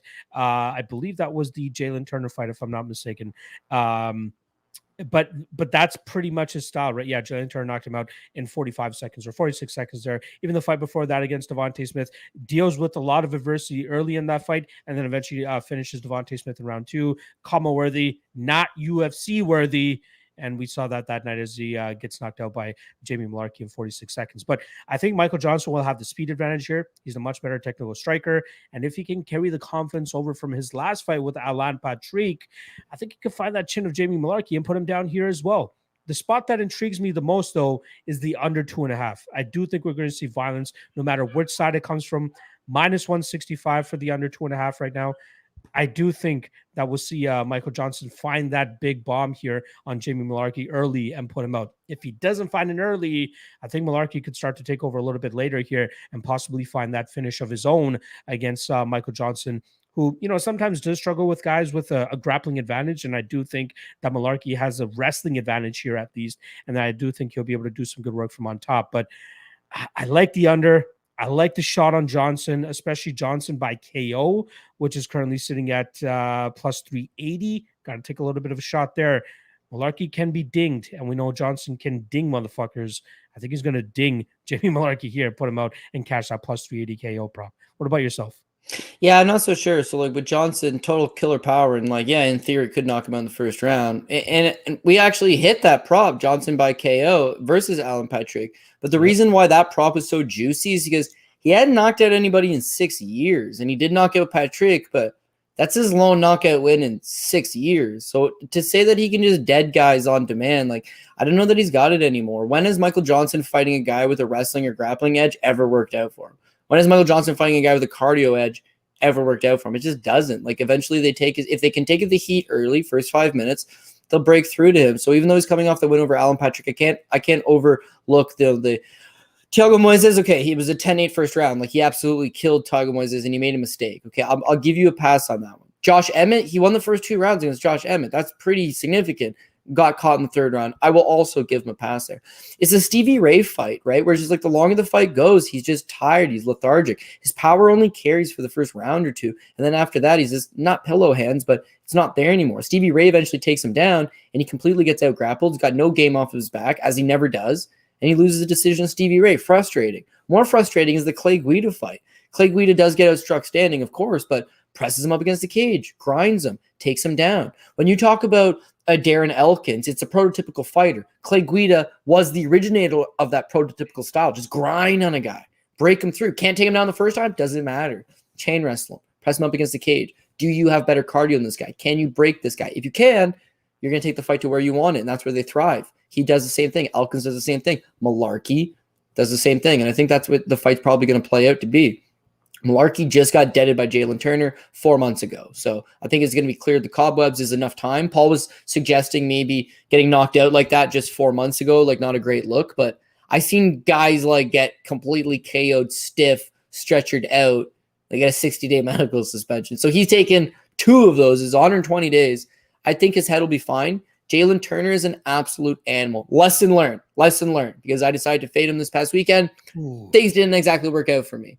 Jalen Turner is 6'3" at 155 pounds. Like he's an absolute beast of a man. And when you think about what he did to Brad Riddell, which was basically drop him and choke him out all within the span of 46 seconds, Malarkey fought him valiantly for the first round. Took him down at the end of the first and had a little success. Second round got caught. I think he's got some perseverance. I think he's durable enough. I think he's got the cardio. He's a training partner of Alexander Volkanovski, who everyone saw how good he was last weekend. I think there's a lot of good takeaways. He's just got to make sure he doesn't get clipped in the first minute, the first 2 minutes, the first 3 minutes. So I'm going to take Jamie Malarkey. I'm leaning towards the Malarkey by decision. I think that even though he can put pace on Johnson and try to break him, Johnson should be able to at least survive. Won't get caught with a submission. Could be a late Malarkey TKO finish, but I'm hoping Johnson holds on. So I would take the Malarkey by decision. And then furthermore, I would look at maybe live betting it. Like if Johnson deads him in the first round, wash my hands and leave this one. But if Johnson has some success in the first round, but doesn't put Malarkey away, I've seen Johnson win a lot of first rounds. When he doesn't finish in the first round, shit tends to go sideways for him, right? So keep your eye on the live betting market as well. I like it. I like it. Again, another fight where we have a little bit of dissension, but again, it's always me taking the goddamn underdog over here. You got to take dogs. Like I completely get it. It's like, man, there are some dogs that I know you're going to take for sure. Yeah, and I got a lot of favorites on this card. But that being said, it's like I see it routinely. Like, and this is good guys. Paul Shaughnessy, Clint, right? You take a lot of dogs. You're like, I don't like this card, so I'll just spam bet 5 or 6 underdogs, and they all lose because they're underdogs. They're no good. You just spam bet some underdogs somewhere, right? It's like I like to zone in on like who are the dogs with like a legitimate chance. And on this card, I got 2 dogs, yeah, but they're like what, plus 120? Like, is that real dog money? Like, it's more of an even money fight. Yeah, I still call it dog. Oh shit, dude, dog money. These bookies are stupid. It's like plus 110. It's an even money fight. Stupid bookie. Action Man, even money. Stupid bookie. Pereira minus, I think he's minus 110. So how can you call him the underdog? He's minus 110, but Strickland's minus 120. So technically the underdog is Pereira, but they're just all even money picks at the end of the day. Yeah. All right. Let's move on to this next fight because again, we're back at women's MMA here. We got Cynthia Calvillo going up against Nina Nunes. In terms of odds, we're looking at minus 150 on Cynthia Calvillo and plus 130 the return on Nina Nunes. Now, the line got up to about minus 135 for Cynthia Calvillo, and then it came back down as more money started to come back in on her. But man, I don't think I'll ever be able to forgive her for that last performance against Andrea Lee. She quit on herself. Yeah, I mean, she was getting touched up. She couldn't get anything going. She had no confidence in that fight. And I thought, if she could get a wrestling going, if she could start getting these takedowns, get that jiu-jitsu going, maybe things would start looking better for her. But man, Andrea Lee just absolutely rolled her off in that fight. And eventually we saw her win that fight via, I guess, fighter retirement, doctor stoppage, whatever you want to call it. But in between rounds 2 and 3, she ends up waving the fight off. Here against Nina Nunes, Nunes still trying to find that first W as a mom. She obviously came back against Mackenzie Dern last April, April of 2021, I should say. And she looked good. She looked okay. But then she got taken down, and then she got armbarred. So that was a big no-no for her there. With Cynthia Calvillo has a good jiu-jitsu game, right? That's probably her best trait. Her wrestling seems to need some work, right? It doesn't really look the most effective. She was able to land some takedowns against Jessica Ai, and that obviously allowed her to win that fight. But she couldn't get anything going against Andrea Lee last time around. She got 1 takedown on 3 attempts, got 40 seconds of control time, and that was pretty much it, right? I'll give her a pass on the Jessica Andrade fight. It's fucking Jessica Andrade. I'll give her a pass on the Katlyn Chookagian fight. Even though she was a minus 240 favorite that night, I still do think that Chookagian is just a very tough matchup for a lot of people. On the flip side for Nina Nunes, she is on a 2-fight losing streak, but look at those 2 names, Tatiana Suarez and Mackenzie Dern. Can you really bang on her for that, right? She survived 15 minutes against Tatiana Suarez, and she gave Dern a decent run before she eventually got taken down and armbarred. But I don't think she has to worry about Mackenzie Dern type jiu-jitsu here against Cynthia Calvillo. We saw good things from Nina Nunes before the layoff, right? The Claudia Gadelha fight. Talk about an upset victory that night. I remember it was in Toronto, and she was a plus 240 underdog, springs the upset nice and early in the night, and that capped off a 4-fight winning streak for her. She has the chops to make this fight close. I think she could be technically the better striker here, but as long as she can keep this fight upright, that's the way she wins this fight. But rather than banking on either side here, what I'm actually going to be looking at is the fight to go decision. Minus 175 for the fight to go to decision. We saw another fight last week, a women's MMA fight, because we know women's MMA fights normally is capped at like minus 300, minus 350, even minus 400 for it to go to a decision. Last week, we had Macy Barber against Jessica Ai. That to go to decision was hanging around minus 220. Minus 250. And I'm like, we got to take advantage of these spots here because, I think it's skewed because of the last fight, right? I think it was Jessica also obviously getting her head decapitated. Macy Barber, I can't remember. It was the Montana De La Rosa fight, which went to a decision. So I'm not sure why the line was as low as it was. But here especially, right, we saw Calvillo obviously get stopped in the fight prior to that, and Nina Nunes get stopped in her last fight as well. So I think that's why we're getting minus 175. And I think we need to take advantage of it because I think both these girls cancel each other out. They don't have crazy knockout power. Sure, the only winning condition here I could see is maybe a Calvillo sub, but I don't think she's going to have much positional dominance if and when she does get this fight to the ground. Calvillo by submission currently sets out plus 350. That's the best shot at a finish, in my opinion, right? Look at the odds for the rest of it. Plus 650 for Nunes by KO, plus 1,400 for Nunes by submission, plus 750 for Calvillo by KO. So the obvious finishing route here would be submission by Calvillo, but I think that Nunes will show good enough submission defense to be able to, squeak this over the 15-minute mark. So I'm going to actually lead Nunes by landing the better damage, getting the better of the striking, and ultimately winning a decision, which is plus 225. But I might take a nibble on that fight goes to decision at minus 175, maybe even if it's just to win 1 unit. I like this to go 15 minutes. What about yourself, Cody? Yeah, I like it to go 15 minutes as well. But again, another fight and a card sprinkled with these. You can't be confident on either side. On one hand, you got Cynthia Calvillo, 3-fight losing streak, quit on her stool in her last fight. All the things you mentioned. She's supposed to be known for wrestling. It's not that good anymore. Supposed to be known for her striking. Volume's not good anymore. Doesn't wear a punch particularly well. She stripped her gloves off after she quit for her last fight against Andrea Lee. Like she was going to retire. She's 34 years old. She's left Team Alpha Male. She's in Vegas, I believe now.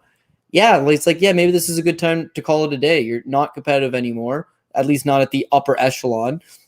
She had never been stopped, and then Jessica Andrade finishes her easy. Okay, fine. It's Jessica Andrade. You give her a pass. Then Andrea Lee bullies her. She can't get her wrestling going. She gets beaten up standing, busted up, quits mentally, bad spot for a fighter. So how could you now jump behind them and be like, yeah, I'm going to bet them? I don't know. For Nunes, meanwhile, if the version of her that fought Claudia Gadelha in 2018 showed up, she probably does win. She got awesome volume, striking very good. She's someone that doesn't have great takedown defense, but at the same time has good scrambles. Fights very defensive off her back, doesn't get caught in a whole lot. And just when the fight is standing, she's going to continuously put volume on her. Claudia was winning the early portion of the fight, but the longer she's able to tire out and push a pace, she gets to her. The Tatiana Suarez fight, she didn't look that bad, man. Honestly, like third round, Tatiana Suarez is tired. And Nina Ansaroff, she's Ansaroff at the time, she's Nina Nunes now. But Nunes is just like still chipping away, still doing some excellent work. It was a solid fight. Then they have this child, right? Adopted child. You got her wife is the world champion. Her wife's fighting big money fights. She had the child. Yeah. Yeah. So at that point, it's like her career took a back seat, right? It's all about, Amanda Nunes' career. And so Nina Ansaroff, Nina Nunes, whatever you want to call her, I don't know what the training was like. I don't know what the situation was like. She got a little bit older and then she comes back to fight Mackenzie Dern. And I just want everyone to be fully aware that like Mackenzie Dern's rocking a 9% takedown accuracy in the UFC, has like 10 fights in the UFC, has 3 takedowns in her entire UFC career, tries all the time, can't get them. She's not a good wrestler, a fine grappler, excellent grappler, not a good wrestler. So the fact that she got taken down that quickly and that easily by Mackenzie Dern is certainly a red flag. Now, I was willing to pick her yesterday, but in my heist, in my like quickness, I completely overlooked the fact that Nina Ansaroff's moving up to 125 for this fight. She never fought at 125. She's a career 115, but now she's taken off a year and a half. She has effectively 1 fight in the last 3 years. She easily got out-muscled by Mackenzie Dern to the ground, who's not known for her wrestling. Now she's going to move up a weight class and take on Cynthia Calvillo. I wanted the underdog. I picked the underdog on the show yesterday, but now I'm thinking you want to sit and watch weigh-ins for sure. Like give Calvillo a pass. She lose to elite level girls, but also like, some bigger elite level girls. So I want to give her a little bit of credit there. Her wrestling will be more effective against a smaller opponent, one that hasn't fought in 16 months, one that's not known for her takedown defense. And if you just take her down and set up shop, do you think Nina Nunes is going to sub her with a submission off her back? Hells no. So all she got to do is just like not get engaged in these stupid striking battles and grind on her. And for someone who's been TKO'd first time 2 fights ago, second time last fight, 2 straight fights you've been TKO'd, you probably don't want to stand up for a prolonged period of time anyway. So I think she's going to look to wrestle and look to grind, and that would be the path to victory. So if you look at it from that regard, the minus 175 fight goes the distance, still looks good. Either side, still looks good. The Calvillo by decision plus 150 also looks good. So that's kind of the route I think I'm leaning at this moment till I see weigh-ins. I'm glad that you brought up the weight change here for Nina Nunes as well, but I think it would be more of a point of emphasis if it was a girl that was a lifetime 125er. With Calvillo, she was always missing weight at 115, right? Well, so because she's way too big. That tells you everything you need to know right there. This girl is too big for 115. Yeah. So it's like, okay. She did make 15 a couple times, but yeah, near the ending of it, I think her last time fighting at 115, she weighted at 120.4 or some shit like that. Like she missed it by a big mark there. But it was against Marina Rodriguez. Here's the draw. She starts out awesome, and then there's the 10. Oh no, she starts off terrible, but ends up getting a 10-8 in the third to save herself. Cardio looked good. Then she went 5 rounds of Jessica I. Low key, no one remembers that was the main event because it was a terrible main event. It should have never been booked as a main event in the first part. Never. But 5 rounds, right? She actually lands, I think, 2 takedowns, 111 significant strikes. Cardio didn't look half bad. But Kayla Chukagian is a former world title challenger. She's top notch. Jessica Andrade is a former world champion. She's top notch. Andrea Lee to a lesser extent, but Lee was jacked up in that fight, physically strong, had been working on her grappling. It's crazy. Her ex-man, right, that Donnie guy, ends up being like a neo-Nazi, does jail time, burned her with a cigarette and like had her locked up in his place. So she gets away from it and it's like, oh, damn, finally meets a nice guy, Tony Kelly. The UFC just got him today. The UFC just got him nice guy. Just like, yeah, right. It's like, that's why it must really suck to be a father of a daughter, right? Because it's like you just don't know. Don't end up some asshole. Dude, I had Elliot Marshall on my show on Friday. Shout out Elliot, the fire marshal. The fire, OG. he did a podcast. Remember when Donald Cerrone had a podcast, the BMF cast or whatever the fuck it was called? Like, Don't it was, remember that, but I know Donald's had many business ventures over the yes, last few he had a years. podcast where he was doing it out of his bar that he set up on the ranch there, the BMF ranch that he had down there in Albuquerque. And it was just a bar where he's behind the bar and just talking to a bunch of people.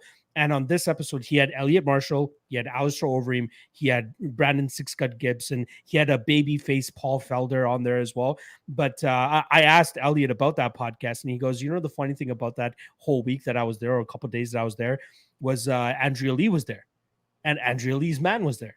And as a black Jewish man, he goes, I gave him the stink eye. I'm like, hey, what the fuck is all this? Yeah.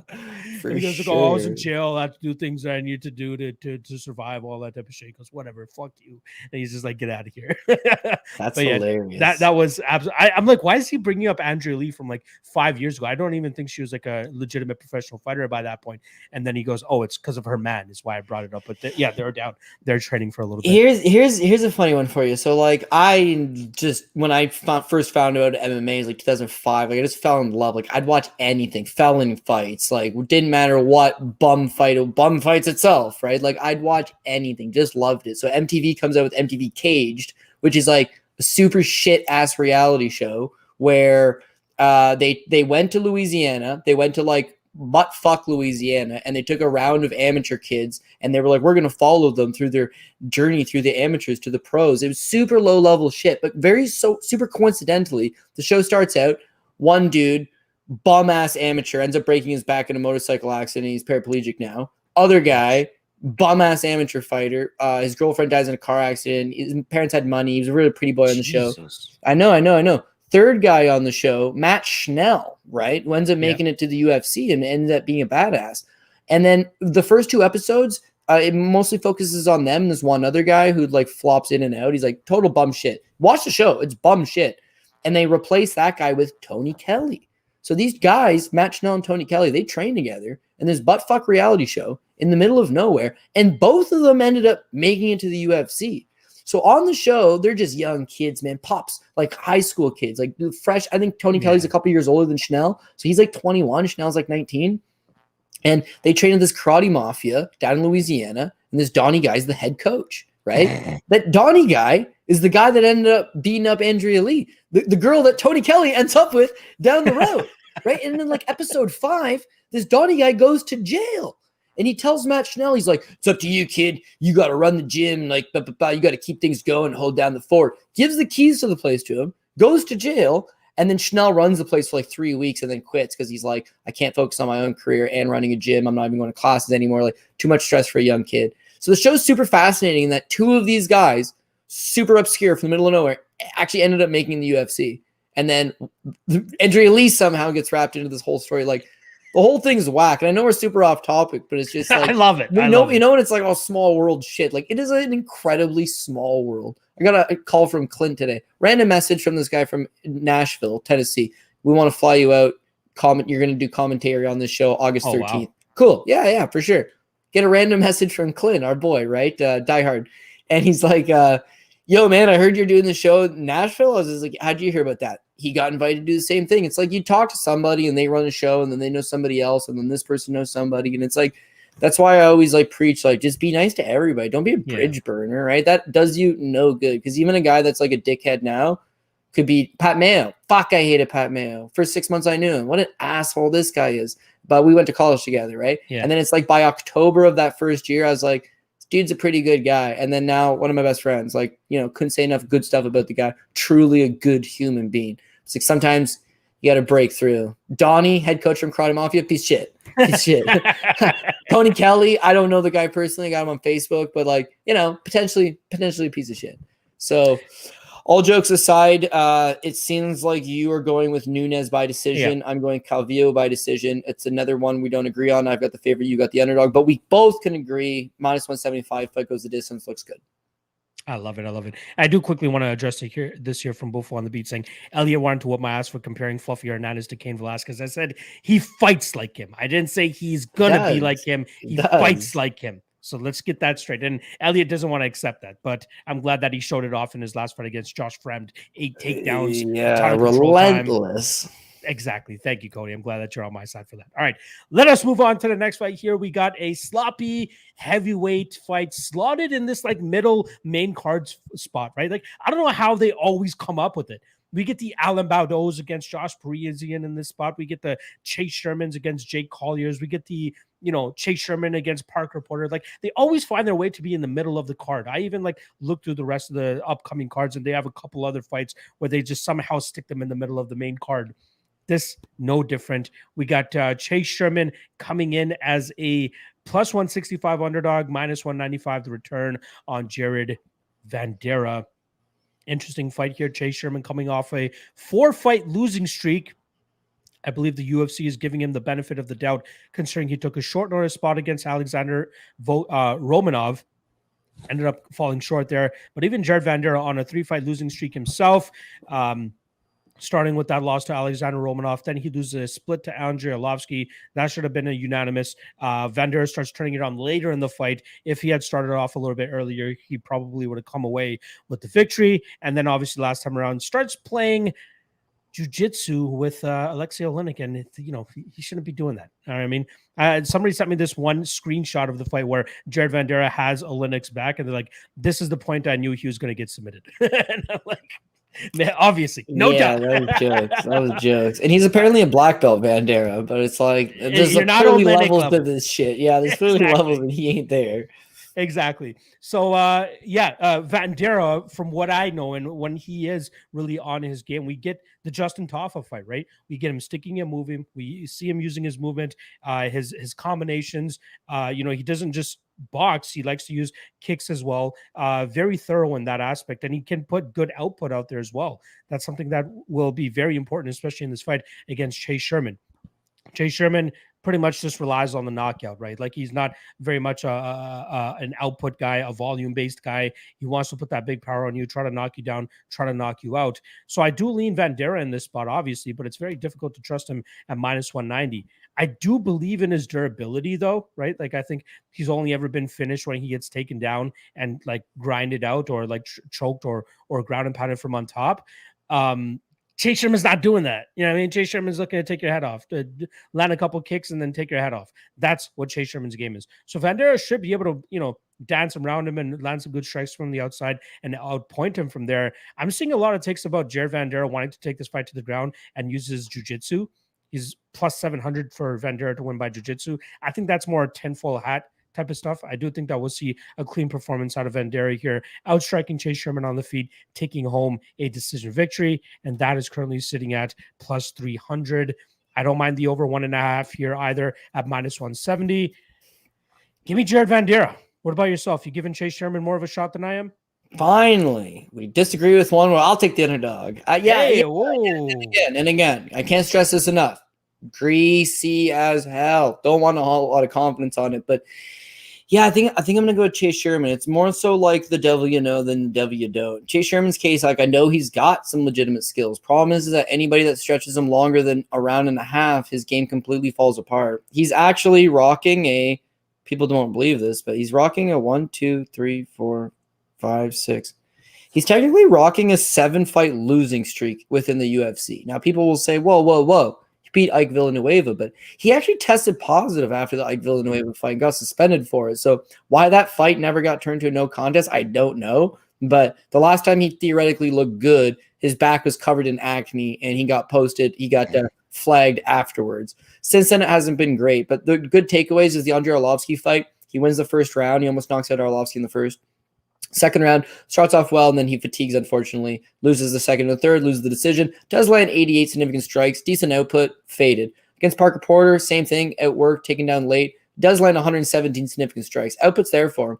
The Jake Collier fight, taken down right away. Mounted, gives up his back, rear naked choke. Terrible performance. It shows how bad he is on the ground.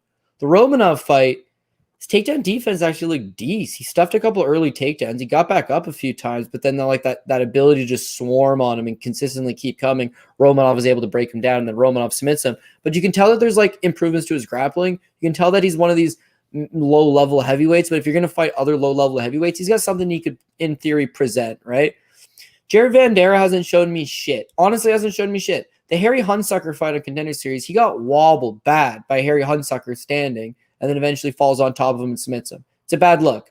The Sergey Spivak fight in his debut, easily taken down, absolutely mauled. They say he's a BJJ black belt, but he gets easily taken down by Sergey Spivak, easily smashed with ground and pound, offers absolutely nothing off of his back. Not that good. Also, for a guy that's like 6'4", 265 pounds, his takedown defense is also not very good.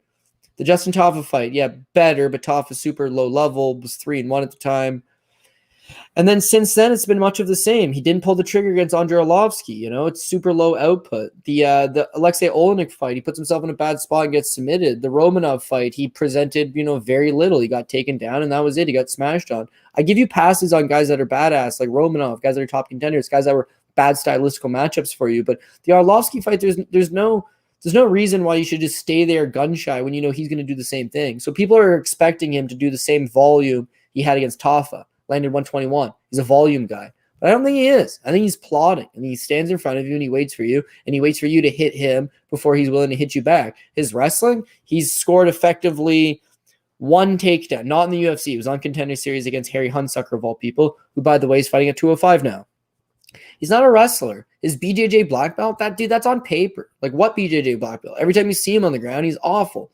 So if he's not going to take down Chase Sherman, which I don't think he's going to, and he's not going to use any of that grappling, we got a 15-minute striking battle. And you got one where Chase Sherman is actually faster, quicker, better hands, throws everything a lot sharper. He's going to just chip away with the jab from the outside, lands leg kicks, and he's going to allow this guy to just plod around and follow him around the cage. It is the apex. It is a small cage. But I think Chase Sherman knows, do or die. UFC paid him double his show money for that last fight against Romanov. Yeah. It was a favor. He loses, 4-fight losing streak. And they say, Chase, we're going to bring you back again and pay you decent. And we're going to give you Jared Vandera, who's shit. That's them trying to help him out in any way possible. Now, low-level heavyweights, and you're good at women's MMA, but you are awesome at the shit heavyweights because it's like expected, unexpected. Both of them got bad cardio as far as I'm concerned. Both of them make a ton of mistakes. Both of them got lackluster grappling. And you're going to give me plus 170 on the one guy, Chase Sherman. That's interesting. It's even more interesting? Chase Sherman wins this fight probably by staying to the outside, kicking the leg, using the jab, fighting smart, and I think he's going to go out there and do that. Him by decision, plus 500.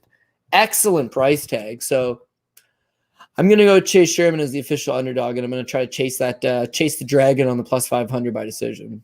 Shit. I didn't expect Chase Sherman to be the dog that you're going to end up going with here. But again, sloppy heavyweights, middling, not middling, even like, actually, I guess they're middling heavyweights at this point in time. But yeah, close fight.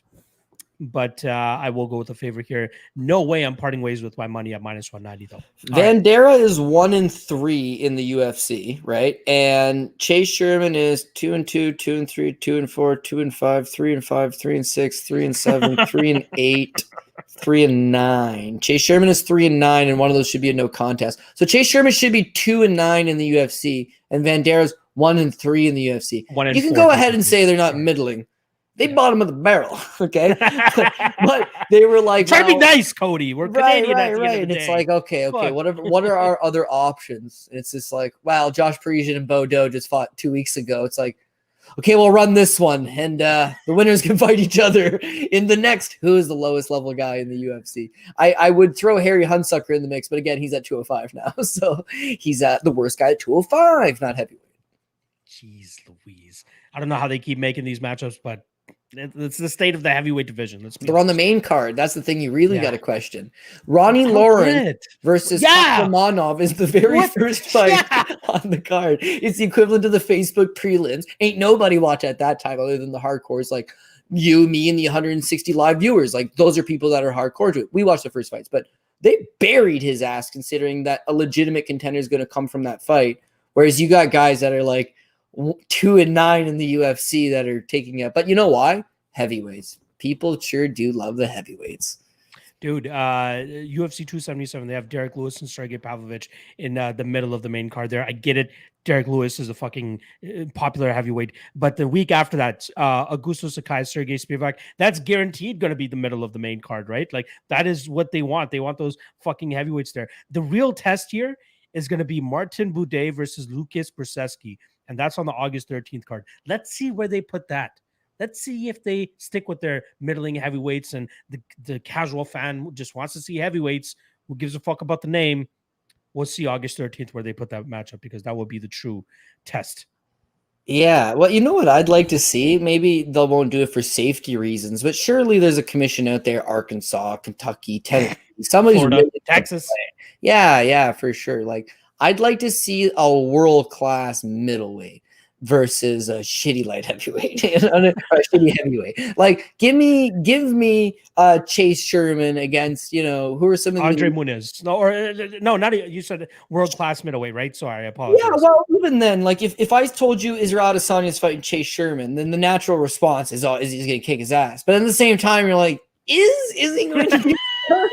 Because this dude is 250. And he's a fucking big hunk of a man.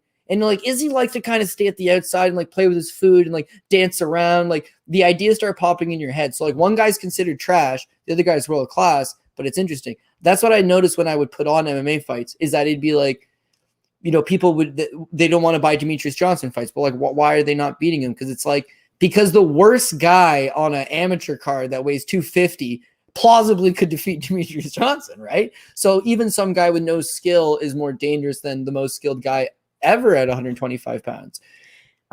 Maybe not ever. Maybe ever. He might still be the best guy at 125. Mighty Mouse can't be overlooked. Maybe if Alex Pereira knocks out Sean Strickland in his next fight, or sorry, Izzy in the next fight, they get the rematch. Pereira knocks him out again. Israel Adesanya moves up in weight, loses there, then decides heavyweight. We might get Chase Sherman versus Israel Adesanya by 2024. Who knows? Cody's Mystic Cody is Mystic Saftik is just around the corner, guys. You never fucking know when he throws something out there.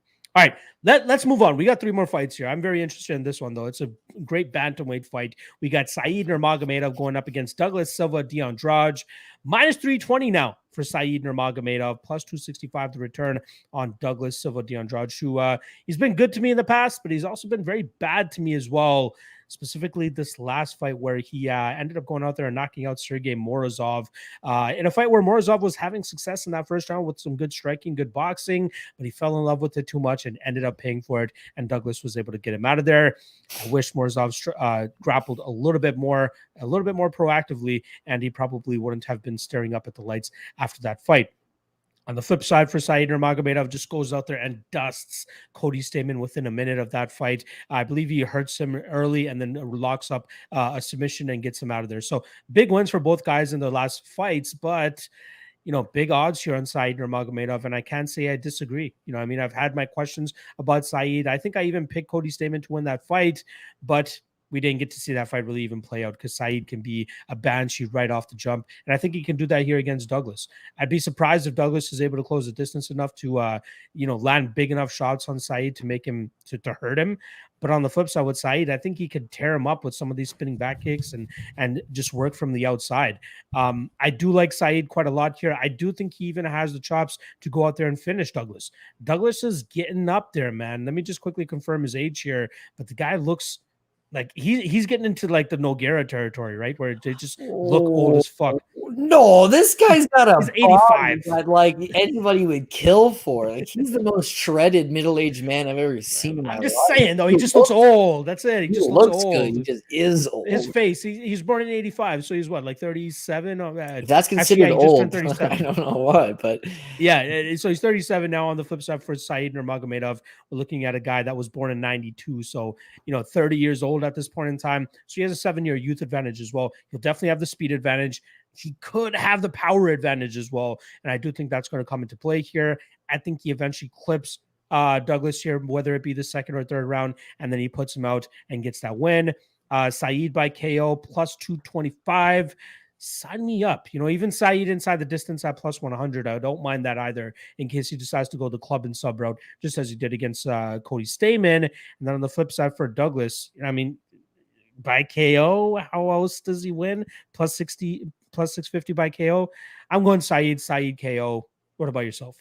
Yeah, well, I got the same thing, but I don't know that I'm going to be ballsy enough to pull the trigger on the KO because, like, in the same breath, I think he's going to be able to hurt Douglas Andrade, and then he might just snatch up the submission, right? You see it a lot of times in transition. Guys will get hurt by something, they'll get wobbled, the fight will hit the ground. There's an opportunity to grab the submission, and guys will do that. And with Said Nurmagomedov, he likes to blend in grappling as well, right? You saw Cody Stamen, a guy that's super cast iron, good submission defense. He grabbed that neck for 2 seconds and he put him away. So this is much of the same. If DeAndrade gets hurt and makes a bad shot, desperation takedown attempt, leaves his neck out there, he's going to get snagged up. In the same breath, I think the striking is going to be the path to opening that submission up regardless. Because I don't think he needs to go out there and just take down DeAndrade right away. I think he's going to be way faster, way more mobile. He's just going to intercept him with something and clip him. Said Nurmagomedov's got some legitimate striking. You saw in the Ricardo Ramos fight, body kick sets it up. It's like very crisp work. Ramos also, he's a fairly durable guy, right? So to hurt him with the body kick and put him away first round, ultra impressive stuff. Mark Stragel, same thing, left hook, 51 seconds into the first round, knocks him out. You see that his power's there for a lighter weight class guy. The striking's there, but it's the speed. It's to be able to beat your opponent to the punch, catch him with something. His ability to mix in grappling as well, that's just going to make him that next level, that, that elite level guy.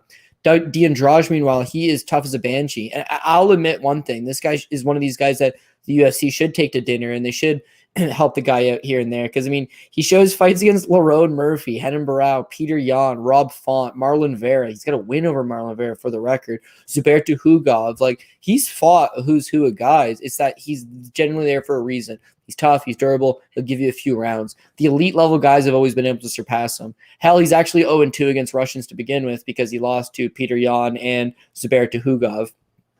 But in this case, I do think it's going to be a finish inside the distance.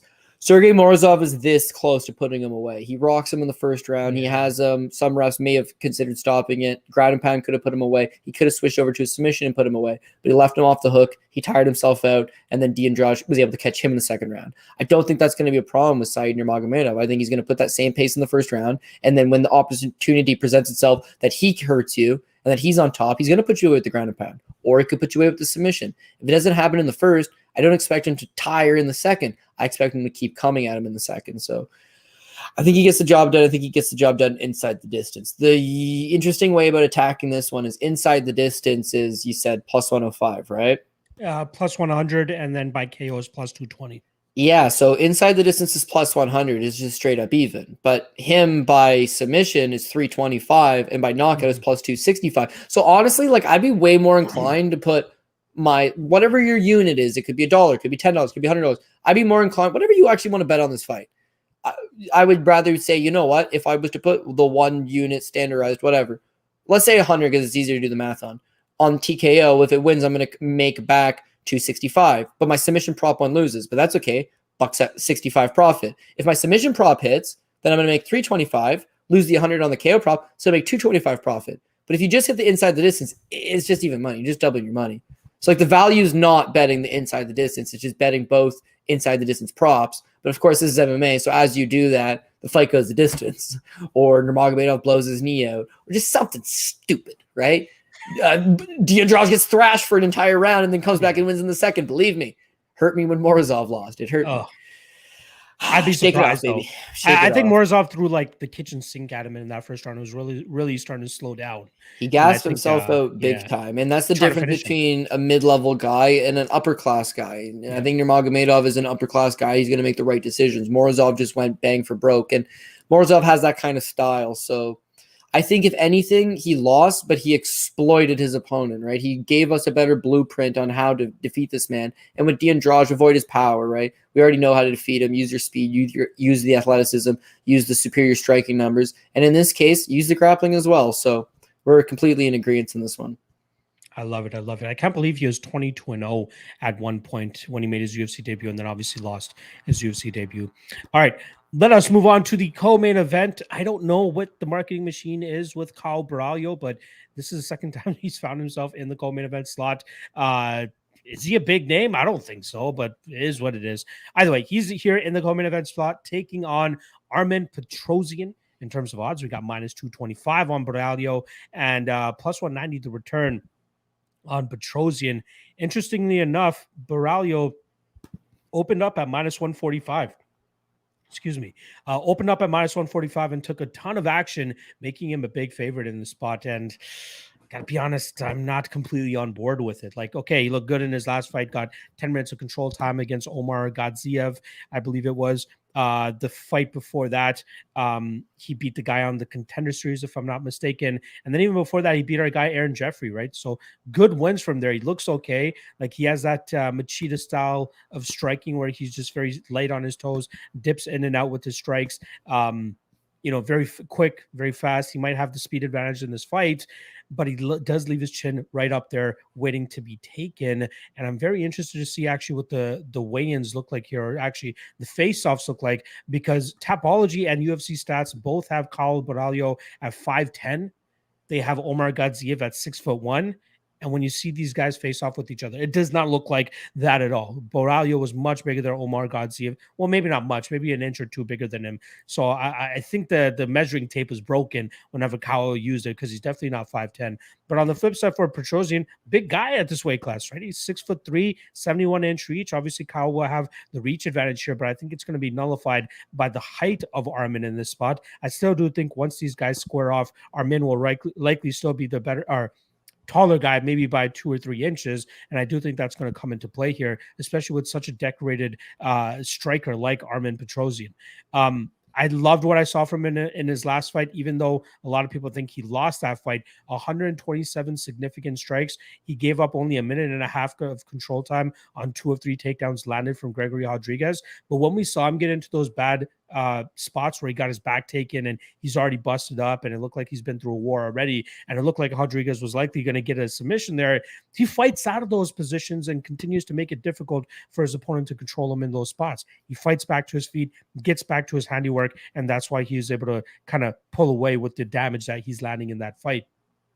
Caio, I don't think he's going to have, as much of an easy time as he did when he fought Omar Gadziev last time around, right? There was no urgency from Omar Gadziev to get back to his feet. He very much was content with just, giving up that time, giving up that control time. Gadziev just didn't seem to be really in it. And that was one of those fights. I think there was some sort of illegal technique thrown by Caio, which was deemed as an accident, which is why the fight went to a technical decision and Caio ended up getting his hand raised there. But I really think that Gadziev wanted out of that fight. I don't think he wanted anything to do with Caio after what was going on in that fight. I think Armin, much more resistance. I think he's the better striker. I think he'll be able to land the better shots here. I think he'll be able to touch up the legs of Caio, then start going up top and really start to touch him there. And I think at a certain point, he knocks him out, man. I'm a big Armin Petrosian guy, and I'm very happy that he's at plus 195 here, because I definitely want to take advantage of that. Not just his money line, but his KO prop here at plus 350 is very sexy to me as well. I think he gets the better of Caio on the feet. I think he defensively grappling, I think he does well enough to keep Caio out of his his best positions, works back to his feet, and then starts putting it on Caio once again. So I'll go Petrosian, continue to disrespect the man, but I'll continue to cash underdog tickets on him. What about yourself, Cody? Where are you leaning in this spot? Yeah, I mean, I was down with the underdog cash last time out against Gregory Rodriguez. I like Armin Petrosian. I like what he brings to the table. I got tuned up on that Contender Series fight against Caio and Kolev, where he was the underdog, and I should have taken him. But, Kolev got a big grappling advantage, and he took him down easy money 3 times in the first round and then completely exerted himself, gassed out, got TK'd at the end of the first. Gregory Rodriguez, he had a lot of success with the grappling, and said he got himself into a firefight and allowed the numbers to take over. Very close fight. And he shatters Armin Petrosian's face, takes his back, he almost has him in a rear naked choke. The decision really could have gone either way. I was happy they gave it to our guy when we got the plus money, but super close. But in both instances, he 100% does get taken down and can get out grappled. What he does have is a cast iron shin. This guy can kick 100 times and not break his own leg. He just keeps kicking. A lot of volume, decent with his hands, a lot of aggression, a lot of forward pressure. But this is the apex, so it's a smaller cage, and I would expect as such, he's going to need room to operate with his distance striking. And I think Caio Borralho is going to have a good ability to swarm him up. The other thing you mentioned is that Armin Petrosian listed at 6'3", and Caio listed as 5'10". Whether he is or he's not, doesn't matter. Aaron Jeffrey's 6'3", Jesse Murray's 6'3". Didn't matter to those guys. Caio's big, strong, physically fit, and he knows the fight nerd. The guy's got high ring IQ. Well, he's got a neck tat. I don't know how you could be a nerd with a neck tat, but That outside of that, yeah, like outside of that, he seems to be like a fairly educated guy, well spoken. The UFC's put him into back-to-back main events, which is funny because they didn't even give him a Contender Series contract after he beat Aaron Jeffrey. Now all of a sudden they want to give him back-to-back co-main events. So there's no real rhyme or reason to the marketing machine, but I think they're realizing, this kid's young, he's good looking, he speaks well, he's got a decent enough style, and he's super well-rounded. I wouldn't say he's an expert in any one area, but his striking is good, his wrestling is good, his jiu-jitsu is good. This is the key for me. When he fought Aaron Jeffrey was having his second fight on Contender Series. He had been spending a lot of time on his wrestling. He was the favorite in the fight. Everybody's high on Aaron Jeffrey, right? I watched the tape on Caio Borralho. I thought this guy's going to be a problem. But I didn't realize how physically strong at 185 pounds he'd be. He tossed around Jeffries in there, went 3 for 4 on takedowns, which Jeffrey has excellent takedown defense. But you saw this guy's very physically strong. Beats him, doesn't get a contract. Okay, that's on September 28th. On October 19th, 3 weeks later, they said, would you like to take a short notice fight against Jesse Murray at 205 pounds? And he did. And then he knocked out Jesse Murray in the first round at 205. Put on 20 pounds. What do you think his walk-around weight is? 210? He's definitely not 5'10". This is a big, strong, physical guy. And then the Omar Godziev fight, much of the same. People are saying, Cody, how could you go against the Russian? Godziev's got this, he's got that. It's like, listen, Borralho is very strong. He's got good grappling. And the great thing about him is when you watch tape on the regional scene, he looks super limited. He really does, right? But he also went to a decision in a grappling match against Jailton Almeida. Yes, that Jailton Almeida. This guy is big and he's strong. He's otherwise almost undefeated. He's got one loss. It's his second fight. It's 7 years ago. There's a lot good going for him, but I'm seeing a lot of rapid growth from him. So Godziev's 13-0. He's an undefeated Russian.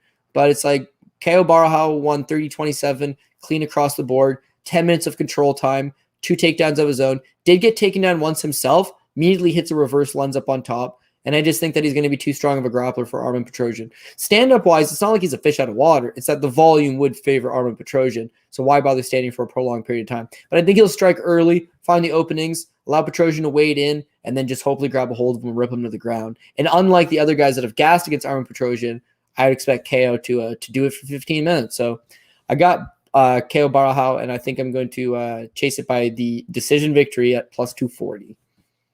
I could see that again. I do see the takedown defense discrepancies or issues that Petrosyan has. I just like his ability to not settle and always look to get back to his feet. Hopefully he can do that successfully here against Caio, or knocks him out even before Caio gets him to the ground, because that would be even easier and much less of a sweat. So we'll see how that one pans out. All right. Shout out to the 160 live viewers that we currently have. We are about to break down the main event for you guys. But before we do, please make sure you guys hit that like and subscribe below. Last time I checked the like count, we're at like 70 and we had over 170 people in here. The math does not add up, folks. We're giving you guys 2 hours of our day. We really appreciate you guys checking it out. The least you guys can do is hit that like, show us you guys support us, show us that you guys are enjoying the show. And that will let the AllStar know that you guys are enjoying the show as well. All right. Also, shout out to betonline.ag. If you guys are looking for anywhere to bet on MMA, even regionally, BetOnline has you guys covered. Battlefield Fight League from Vancouver is taking place in about 3 hours' time. You guys can watch it on Fight Pass, but you can bet on it on betonline.ag. If you guys use the link in the description below, they'll match your initial deposit up to $1,000. So make sure you guys go check that out and take full advantage of that. And then lastly, shout out to Cloudbet, which we'll get to after this main event because they got a couple props for us to check out for this upcoming card. All right, main event time. We got a high-level lightweight fight on the docket here, a fight that's been put together a couple times now. We got the veteran Rafael dos Anjos coming in against Rafael Fiziev, minus 210 on Fiziev, plus 180 the return on dos Anjos. So looking at the topology here, they were actually scheduled 2 times prior. It was rescheduled the first time, I believe, because of a visa issue. And then after that, Fiziev tested positive on fight week. And that's when we ended up getting Renato Moicano stepping in on short notice against dos Anjos. Almost snatches the hype off of dos Anjos by, rallying back in that 5th round and landing some good strikes. But unfortunately, the overall work of dos Anjos comes through that night, and he ends up beating Moicano by decision. On the flip side for Rafael Fiziev, on a pretty good run here. He obviously lost his first ever fight in the UFC by spinning back kick to Magomed Mustafayev, but since then he's been able to put together 5 straight wins. 2 of those fights he's been able to finish, which was Anat Moicano, the aforementioned, beats him by left hook, beautiful finish there, and then the wheel kick knockout of Brad Riddell back in December. Fiziev's knocking on that top 5, top 7, and Dos Anjos is the guy that he has to get through to get that behind him. Interesting fight here, Cody. I am going to lean with the younger guy here in Fiziev. I do think that his striking will be able to, his striking, his speed, and his strength will allow him to keep this fight in his realm for at least 3 rounds. Things might get a little bit shaky in rounds 4 and 5, but I think he'll be able to stay safe enough to nullify any type of finishing possibility from RDA the later that this fight goes. I do think that Fiziev is obviously the better striker. I do think his grappling is improving, but there's a couple of things that we just have to be worried about, which is why I'm not ultimately playing Fiziev at this live line. When he's facing guys that are putting activity on him, that's where we start to slow down, right? The Bobby Green fight. Bobby Green puts together let me just get the actual amount here. He puts together 143 significant strikes in a 15-minute fight, but Fiziev squeaks that one out. And if everybody remembers, that's the fight where we saw Fiziev start to slow down in that 3rd round. But then when he fights guys like, you know, the Mark Diakieses and the Brad Riddells, you see half of those strikes landed, half of what Bobby Green was throwing, I should say. And you see Fiziev look good from minute 1 to minute 15. Dos Anjos is going to make him work from minute 1 to minute 25 with his grappling and his overall MMA game. But it's just how effective can he be in round 3, because that's going to be the swing round in this spot. Can he continuously put the pressure on him? Can he land takedowns? Can he even get in on Fiziev to make him work in the grappling and clinch realm? Because if he can't, then he's probably getting touched up from the outside, right? I think there is some warrant to Fiziev possibly finding the knockout in this spot, but I do think he just touches up at RDA because he doesn't want to overextend on anything too crazy to give up a potential takedown here to Dos Anjos. So I'm going to go Fiziev. Fiziev by decision is what I'm going to lean with, and that's currently sitting at plus 215. I know a lot of people think that he's going to finish him inside the distance. Fiziev by KO is plus 225.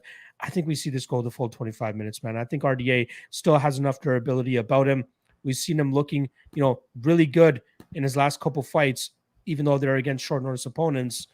But I think he's biting off more than he can chew here. I think we see Fiziev enter that top 7 after a big win here against Dos Anjos. What are you thinking?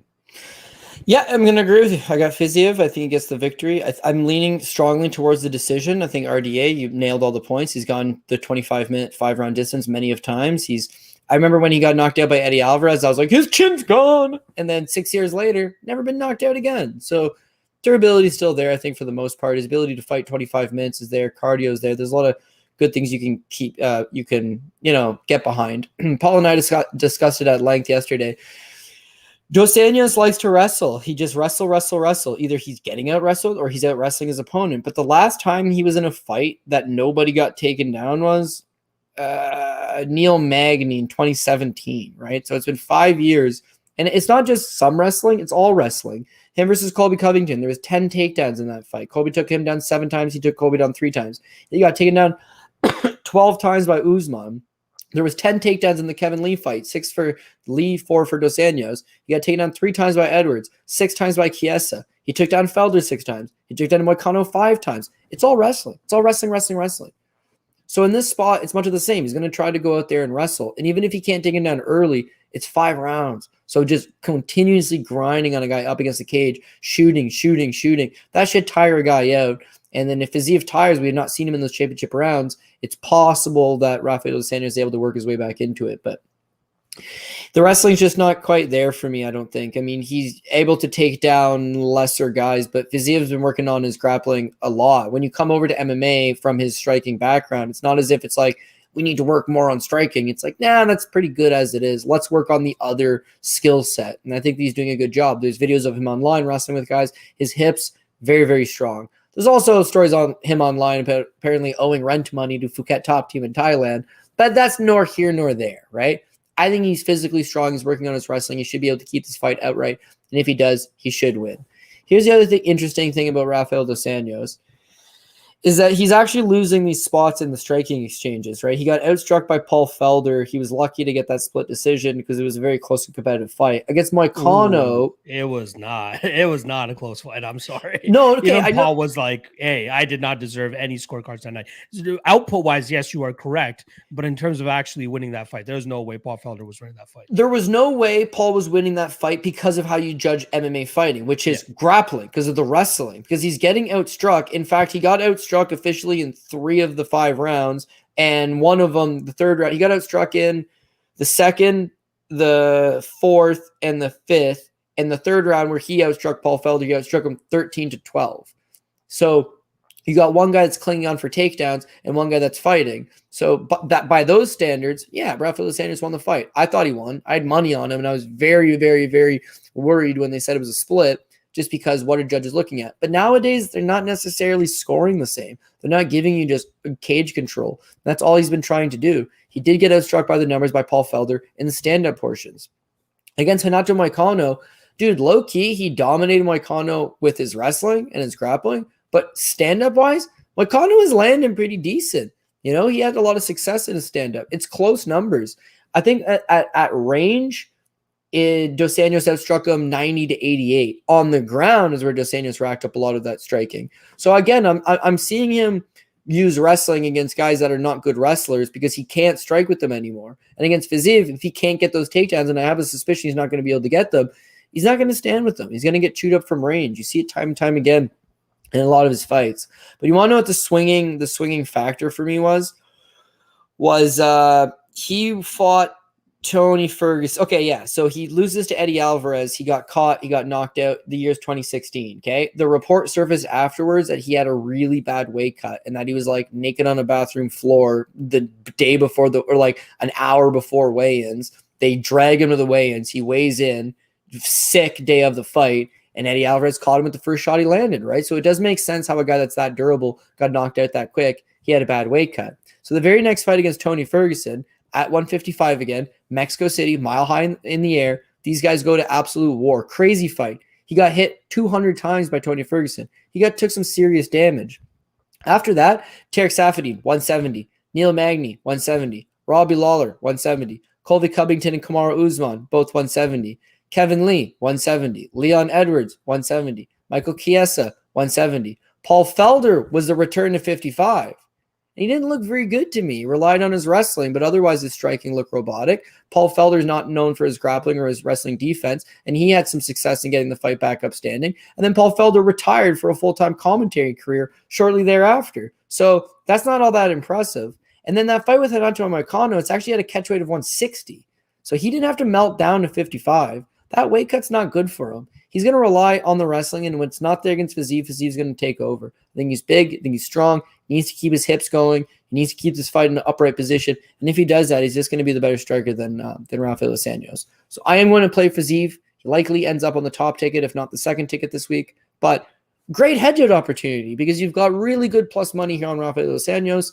And what I would suggest is if you plan on hedging, we're rolling good. End of the night, you know you got that money, the hedge is there.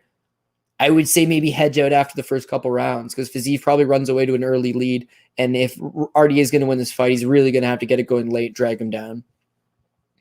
Yeah, that is the sketchy part here, right? We even saw with a couple of weeks ago with Armin Sarukian and Mateo Scamra, right? The 5-round experience, Gamrot pays off there. He starts to run away with it the later the fight goes. Let's see if it ends up happening here as well. So yeah, both me and Cody on the Fiziev side. Like I said, sorry, you go on decision. What's the prop that you're going to lean on here? Yeah, I'm going to go Fiziev by decision. So officially the number on that. So the 2 props I like is I like that over 3.5 at -210. One of those props that's not sexy because it's 2-1, but at the same time, in both scenarios, if Fiziev wins, I can see him stopping him late, but I'm leaning towards decision. But 3.5, he banks 3.5. Same time with Rafael dos Anjos. I don't think the submission game is good enough that if he gets Fiziev down, he's going to submit him right away. Although, of course, possible. I think more so it's going to be that ability to grind on him up against the cage. But the way they've been scoring fights lately, if Fiziev lands, a crazy kick and a good right hand and he does the matrix and the other guy holds you up against the cage for 3.5 minutes, they're not scoring the cage control anymore. They want full takedowns and they want established top control, ground and pound, submission attempts, transitions, pass the guard, improve your position. They're looking for more than just stalling up the guy. And Rafael dos Anjos seems to be stalling up the guy. I will credit the UFC with this. You've got Fiziev, who looks like he could be a world title contender. He looks legit. You want to press him, but he doesn't got much of a name. Nobody knows who he is. He's got a cool highlight reel, but the casual fan doesn't know who he is. So let him headline a card and let him fight a guy that doesn't pose a ton of threat at this stage in his career, but he's a former world champion. Dude was a former lightweight champ. Dude fought for world title, I believe. He never fought at 170 for world title, but a top contender at 170 that fought Kamaru Usman and fought Colby Covington and fought the good guys of the division. So RDA has the name, but I think most so this got booked so that Fiziev could, get the rub off him and move forward. And for RDA, like, he's got enough losses that this is just another night at the office. It's a payday. It's a career. It's what he does. He's got no problem about it. But I think the marketing machine is trying to push Fiziev forward. So I'm going to take Fiziev by decision over 3.5. Love it. I love it. All right. Let us get into the Cloudbet props that they have ready for us for this card. Then we'll get into our 3 best prop bets, and then we will answer that question by my man Bofo on the beat to get my man Cody's thoughts on the Action Man's recent moves. But let's get to these props first and foremost. Firstly, we got the significant strike spread back. I believe last week, if we did take the -4.5 on Sean Strickland, +4.5 on Sean Strickland, we would not have cashed that because he was too trigger shy. He did not pull the trigger, nor did he even end up wrestling, which would have been his path to victory that night. But Pereira outstrikes him by 10 strikes that night before he ends up knocking him out. Now we got one for Fiziev versus Dos Anjos. So we got Rafael Fiziev at -26.5 significant strikes over Rafael dos Anjos at -112 each side. I'm going to go with the +26.5 significant strikes for Rafael dos Anjos, as I do think he will start to land some output a little later that this fight goes. Fiziev might get to an early start, but I do think that dos Anjos will start to close that gap. And 26.5, I think that's just way, way too large of a spread. What side would you be leaning on here for this one, Cody? Yeah, the spread's a little bit too big for me. I think that Rafael dos Anjos will obviously keep it close, but also, as much as I can say good things about Fiziev, like, he himself is not a runaway output guy as well. Like, he got outstruck fairly handily by Bobby Green by the numbers, but won a decision. And we know that this guy can fight a decent 2 rounds. The 3rd round, he struggles. 4 and 5 are going to get real dicey. So even if he's got a 30 striking count going into the championship rounds, it'll evaporate pretty quickly. I think this is probably a closely contested fight to the tune of maybe he outstrucks him by, 10 to 20 strikes, but 26.5 seems good to me. So yeah, I would take Rafael dos Anjos to cover that spread. I love it. I love it. All right. Tough alumni wins. That's going to be Trishan Gore, Michael Johnson, and Ricky Tercios. How many of those 3 do you think end up getting their hand raised, Cody? Gore and Tercios. So I would go with 2 +140. So I'm going to go 2 as well, but mine would be Gore and Johnson. So yeah, you might not end up catching that, but we'll see how it goes. We'll see. Yeah, well, you never know. That's why I like these props, right? Like ones. You can get it a different way, even if it's not the way you think that's going to end up happening. So +140, me and Cody think that at least 2 of the tough alumni end up getting it done. All right, fight of the night. You were originally, you were kind of hinting at Shevchenko and Casey could turn into a fist fight of some sort. That's +1,700. But after going through the full card, which fight would you lean on for being fight of the night? I'm thinking that I would go with Rafael dos Anjos versus Fiziev in the main event, because honestly, Fiziev's got a very exciting fight style. Rafael dos Anjos is an absolute gamer, and it could be high emotions. Like, if Fiziev puts on some world-class performance and boxes him up for 5 rounds, it'd be pretty entertaining.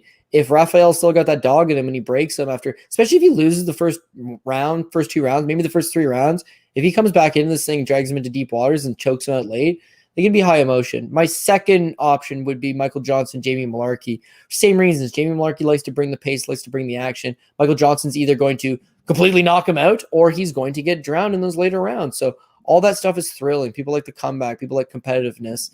So my main thought would be main events, 5 rounds, a little more higher drama, higher stakes, probably that at 650. But seeing Johnson and Malarkey at +900, I like that price obviously a lot better. I'm going to split mine between Lawrence and Kakaromanov. I think that's going to be a great back and forth grappling fight. We'll get a lot of scrambles, a lot of exchanges. Plus 800, I don't mind that. And then I'm going to throw a dart here at Kyle Baralho and Armin Petrosian. Again, I think there will be takedowns from the Baralho side, but I think that Petrosian's relentlessness in terms of getting back to his feet will allow for a lot of exchanges, scrambles, a lot of high drama, like you were just saying about the main event as well. So plus 1200 on the co-main event. I don't mind that. Yeah, and the dark horse, I think, potentially for one of them would be Jared Vandera, Chase Sherman. Like, if they're both sloppy ass heavyweights in a predominantly stand-up affair, both guys have had fights where they've thrown over 100 significant strikes or landed over 100 significant strikes. Could just be rock'em sock'em robots for however long it lasts. And one guy's on a 3-fight losing streak about to get fired. One guy's on a 4-fight losing streak about to get fired. Who wants it, baby? That's emotion. Point. So plus 1200 for a couple of middling heavyweights, not bad. I love it. Legit stipulations that can make this a banger of a fight. So good point there. All right, fastest finish. I believe this is on the main card only. I don't have the full card here, but main card. Who do you think gets the fastest finish here? Saeed Nurmagomedov plus 500, which seems like the logical pick. Oh no, I guess him, Malarkey, and Vandera are all the same. I think that there's a lot of durability here. Malarkey is durable. Like, Johnson could clip him, but I think he's going to win. I'm not picking against him. Fiziev, if he does get finished, which it could definitely happen, it'd be later on in the fight. Douglas Diaz Silva, that's the one where, like, I've seen him wobbled early. I've seen guys put a beating on him. Vandera's tough enough to last a couple rounds. Sherman, as long as he doesn't end up on his back, he's okay to last a couple rounds. Dos Anjos is tougher than $2 stake. Johnson probably does get drowned at some point, but I could see him hanging on for decision. In fact, I am picking Malarkey by decision. And Baralho and Petrosian are both super durable. Fight probably goes the distance. So by way of there might only be a couple finishes, I think Saeed lands one of them, and therefore at plus 500, I think he'd be my logical choice. Yeah, I'll go either I'm split between three. Nurmagomedov, Johnson could absolutely get off on the first round, and Petrosian. I think Petrosian could find that chin of Baralho and put him out as well. And that might end up coming early if Baralho gets a little bit too desperate with the takedowns there. All right, last prop here. I wanted them to word it a little bit better here. But my thing was, will Fiziev see the main event rounds for the first time in his career, which is pretty much will round 4 start at minus 257. What are you thinking? You think we get a round 4 in the main event? Well, I do love cloud bets, but let me just check. That number sounds really bad to me, no? Let's see here. Will round 4 start? Yeah, it's okay. Yeah, I'm looking at it. Yeah. I'm looking at a minus 185, or Bovada's offering it at minus 200, right? And this is listed at 257. 257 yeah. for fight. I'm seeing minus 250 on DraftKings, minus 210. Oh, you know what? Yeah, fight starts round 4. Yeah, okay, so it just needs to complete 3. Yeah.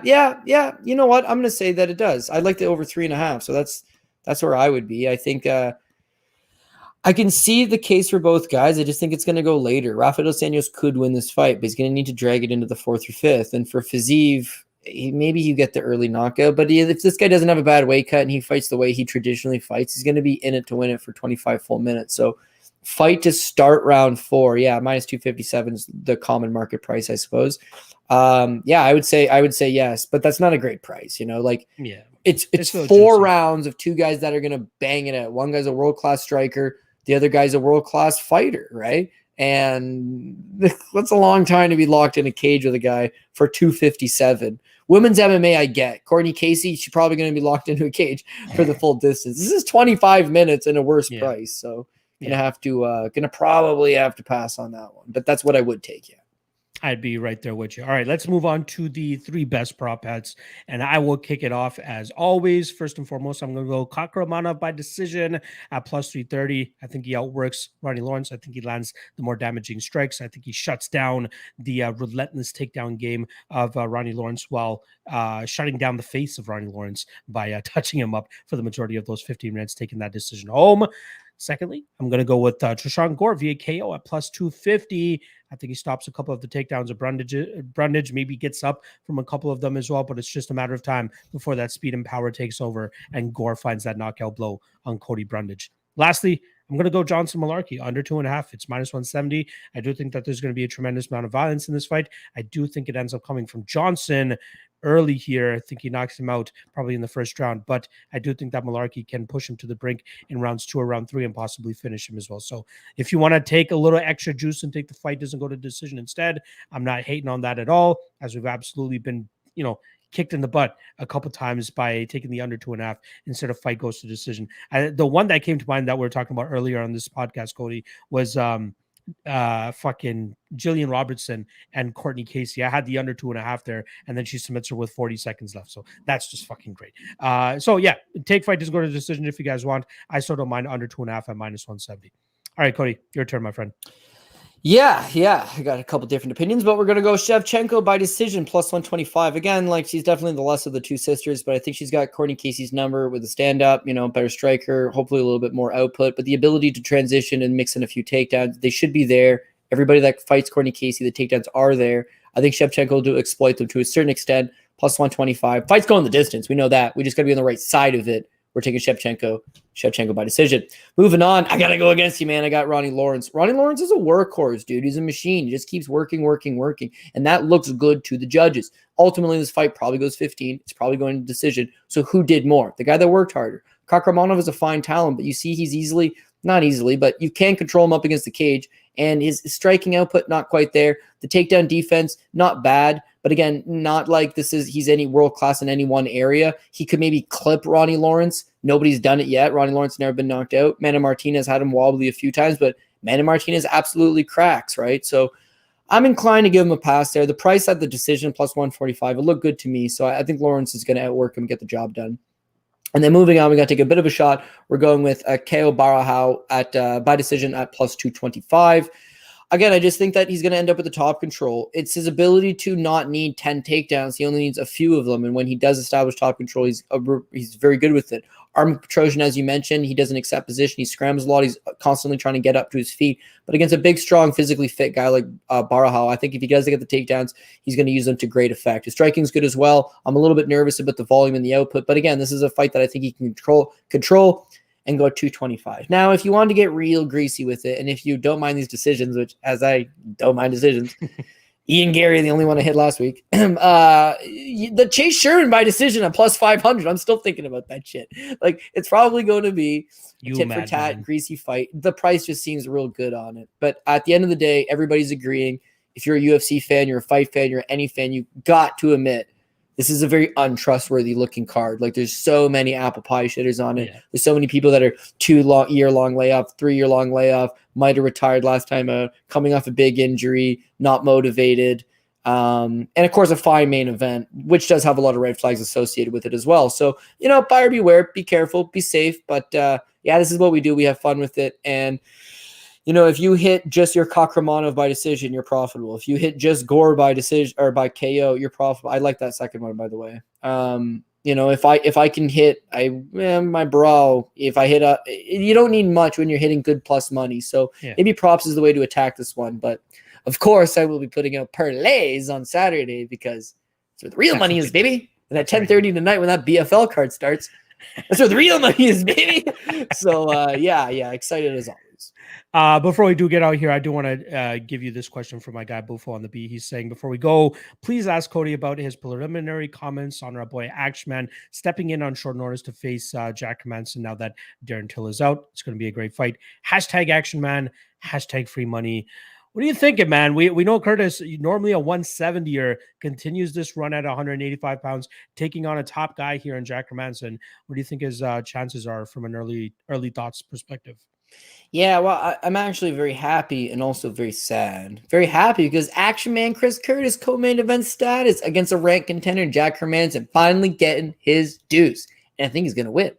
I'm also real sad because I got this future. It's will Darren Till fight for Bellator in 2023? I said yes, but I need him to fight and lose in order to get released. Him pulling out a fight is no good for me. So just going to rebook him at a later date. That type of prop? It's at Bodog. It's one of their exotic really features. Yeah. Wow. Will Darren Till compete for Bellator by 2023? Of course he will. Plus 170, dog. Not bad. Wow, that's not bad. So I need him to compete and lose in order to get released. So him getting, rebooked, rescheduled, not great. But yeah, honestly, Action Man should be fighting at 170, but at 185 pounds, he's definitely crafted a little niche for him. He's got superior striking. He's got, the better boxing than Jack Hermansson. It comes down to the same thing that it did in his last fight, which is his takedown defense. If he can keep this fight standing, he'll box Jack up. If he's giving up takedowns, he'll work his way back up to his feet. But aesthetically, it's appeasing for the judges to see one guy getting takedowns, ending up on top. So Hermansson's been spending a lot of time working with Khamzat Chimaev, and that will be a definite benefit for him. But to the flip side, Action Man Chris Curtis worked with Chimaev a lot of himself. So I think he goes out there and he does what he does. He stuffs the takedowns, he keeps it standing, and he boxes him up. The one thing I will say, Action Man, my boy, I'm not picking against him, but there becomes a burnout effect for these guys that fight so frequently. And in his case, he's 34 years old. He signs to the UFC. He's very vocal about the fact that he's completely dead broke when he signed his UFC contract. So you knock out Phil Hawes and you get some money, and then you go out there and you knocked out Brendan Allen, 2 back-to-back bonuses, plus his win and show money, plus his the Reebok deal, or I guess the Venom deal now. Then you follow that up with not a fight of the night, but no stretch, no performance bonus, but another solid victory. Now you're taking this another paycheck for Jack Hermansson. At 34 years old, and he's got a significant wrist injury, he's going to eventually hit this burnout where his body just won't react in the fight. Not that he doesn't want it, but it's just the body's going to have an adrenaline dump at some point, and fighting overseas on short notice against a top guy like Jack Hermansson that's going to press the pace on you, is worrisome. But I wish it was one of those co-mains they made 5 rounds, or a main event on a shitty fight night. Not that Chris Curtis is shitty fight night material, but they would never let him headline unless it was a top 5 guy or a shitty fight night. So he's a 5-round fighter. My worry in the Hermansson fight is he could get drowned for a few early rounds before turning it on late, and therefore lose a close 29-28 enemy territory. But regardless, I think Action Man gets the job done, stuffs him, sprawl and brawls his way to a victory like he always does. I'm hoping that we get a damn good line on Hermansson, because I'm going to be taking a shot on Hermansson there. I think it's just a matter of time before the middleweights and the size gets to Chris Curtis. And when you have a physical guy like Jack Hermansson with a solid grappling game, I think it's just a matter of time before Curtis gets muzzled. And I'll tell you something. I'll tell you something about Chris Curtis. So when I met him, he was the Action Man, and still to this day, he is the Action Man. Only low key, he himself tried to change his name to the King of Combat. Now it was like, why would you want to drop Action Man? It's the best name going, right? Wesley Snipes, man, come on, right? Anyways, the Demolition Man, the Action Man, the Running Man. It's like it's a badass, but in his mind, it was like, yeah, I'm just going to be on the regional scene. I'm just going to fight anybody. I'm the King of Combat. I'll fight anybody. So we had offered him fights at 170. He took them all.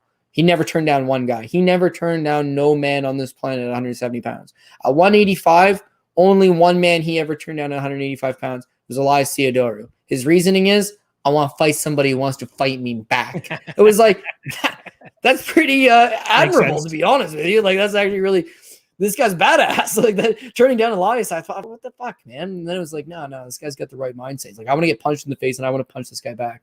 So we offered him tons of middleweights. Guys eventually didn't want to fight him at 185. So he took a fight with Jerome Thatch. It's on his record. He fights Jerome Thatch at 205 pounds. Now, Action Man's listed 5'10", but he ain't 5'10". He's like 5'8". He fought Jerome Thatch at 205, whipped his ass, and then they offered him a heavyweight fight. And he was like, I'm going to take it, because if I ain't fighting in the UFC, I might as well have some cool claim to fame that I was the guy that fought 4 weight classes in the same fiscal year. I know, dude. So he was like, I'm just going to take this heavyweight fight and fight this dude. And then they called him to fight Phil Hawes. Well, they called him to fight Evan Cutts. And then the Cutts fight fell apart because he took the Phil Hawes fight at short notice and jumped into the UFC. But it was like, this guy just likes to fight. He likes to scrap, and like weight class to him, it don't mean shit. So as much as it's like, oh man, he should be fighting at 85, it's like, I don't think it really matters to him, to be honest. Like, he trains with the best guys in the world of Extreme Couture, Syndicate MMA, the guys in Vegas. He's a longtime training partner with John Strickland, Dan Henderson, a lot of the guys that were in Temecula, California at the time. He's 34 years old. He's not some prospect that's like, oh, he needs to go overcome some trials and tribulations. It's like, no, dude, his whole career was trials and tribulations. Yeah. Like, he knows what he's doing when he gets in there. And for Hermansson's not a very good striker. And so it's one guy that's one-dimensional. Hermansson's one-dimensional with his grappling versus a guy that's very well-rounded in Chris Curtis. So I accept where you're coming from, and I would take you up on a shoey bet. Oh, no, you got a long beard. Yeah, shoey's a long beard. I always have to trim up before I take a shoe because it's it's a mess otherwise. I don't know. Maybe we'll find some type of funny challenge to do, but I got to ride with my boy Chris Curtis. On the show that I do with Clint, usually when I pay up on bets, it's by doing a power hour. So yeah, yesterday I did a power hour where I took a shot of beer every 2 minutes for the entirety of the podcast, and I got nice and sloshed by the end of it. I think I got through like 5 or 6 beers at that time, and within an hour's time. That's a lot, and I got touched up a little bit. So we'll figure it out. It's not how much you drink; it's how fast you drink. Like even yesterday, Paul he shoeied Mott's Clamato like a Caesar. You guys are savages, man. You guys are straight fucking savages. He's like, yo, man, like, oh, dude, I haven't been feeling all that good. Went to the doctors, and geez, man, like I got this disease, and I'm just like, holy shit, man, like my dog, like he's sick, like what's wrong? What was happening, man? He's like, man, he got these rashes breaking out. I'm like, from what? What was it? He's like, dude, celiac. I'm like, celiac? Like you can't eat bread? And he's like, gluten, man, I can't eat gluten. I'm like, no fucking way. So now he won't shotgun a beer. He shotguns seltzers or Mott's Clamato. It's like, it's great, dude. But he told me, he was like, yeah, some guy messaged me and he's like, dude, stop doing those. Nobody wants to see you guys, drink out of a shoe, like pass on. And I was like, I think that guy's probably wrong. I get thorough enjoyment out of watching. I hate doing it. But I love when I get one over on the old boy because I like seeing him do it. We'll figure something out eventually. But it seems like we're going to have our first legit head-to-head here with Curtis and Hermanson, which is only a couple weeks away, right? So I think it's July 23rd. So we'll talk about it a little bit more once we get close there. All right, let's wrap this thing up. We're coming up on 2.5 hours of doing this show. Anything you want to say on the back end, and then I'll wrap this thing up, my friend? No, I've been talking long enough as it is. So thanks to everybody that came out to join the live show effort. If you watch the replay tomorrow, always much appreciated as well. And yeah, everything you do to support the channel, support Manpreet, support Cloudbets, support AllStar, like everything, it all leads to the same thing. So even something as significant as like a like or a retweet or a mention or anything like that in the algorithms, it all adds up. So if you like what we do, we really appreciate that. And yeah, give them a like and a follow and a subscribe, and it all goes somewhere. So thanks as always. BFL tonight. There is an LFA on Friday. I don't know if I'm going to waste my time tape searching it. But regardless, we've got big horse race on Saturday and some good UFC fights to watch afterwards. So looking forward. There you guys go. Good luck on the horse racing, Cody. As always, good luck on BFL tonight. Hopefully, you're able to cash some big bets there. Are you going to release anything on Twitter for the fans that want to follow along? My book, I had to hassle my book in order to open the lines, and they set it at 7 o'clock. They were closing it. So on my book, it would be currently closed at 7:40, right? So I don't know to like how many people it would be. Yeah, maybe it's not even worth it at this point. But if your book, the fights don't start till 10:30, so there's at least a possibility that it's open. So sorry, let me just bring up the official card and I'll give you like a quick little rundown. You can turn off the show at this point, but if you were planning on betting it, this is officially what I'm going with. So yeah, main event. I know you were saying earlier, did your boy got a chance? You got two boys on this card. I know he doesn't have a chance. I'm being honest. Yeah, so you got Austin Batra versus this Navid Zanganai. Zanganai's making his pro debut, but he's coming in north of like minus 350. And my book was minus 425, and I would consider that to be a pretty good price. But Zanganai's like an Iranian wrestling champion. Dude's an absolute stud. Represented a lot of top tournaments. He was supposed to make his pro debut on this card against Mike McCallum. McCallum's like an 8-fight veteran, BJJ black belt, really good fighter. McCallum bailed, so Zanganai guy's an absolute stud. Nobody wants to fight him. He's going to be a problem. And for Austin Batra, tough guy, no doubt about it. But, 4-2 as an amateur, 0-2 as a pro. He seems to not have much durability. He got beat up by a guy, Shawn Michaels, HBK, but not the HBK. Bad news. So, by the way, sorry, search up Austin Batra on YouTube, and there's this thing where he like knocks out a guy and then does something completely stupid.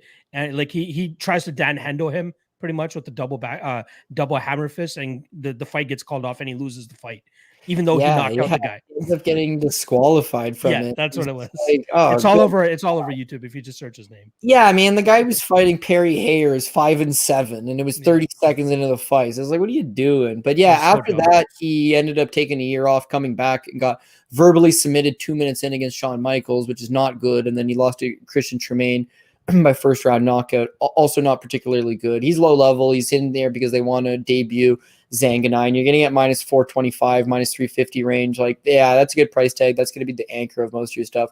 This Azuga and Yeltsin, he's like minus 150 right now. I would say he wins. Problem is that like 4-1 as an amateur, solid victories over Amin Amalik and Manny El Hafwai. So good amateur victories, and he's 2-0 as a pro. Has fought weak guys as a pro, but it looks like he's well on his way. This Ali Wasik's just got more experience, 4-2.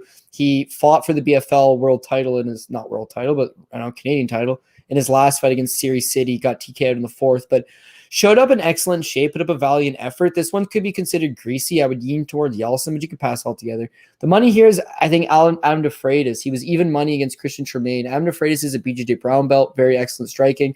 He's 1-2 as a pro, but I mean, both of his losses are to high-level guys. He was also a really decorated amateur fighter.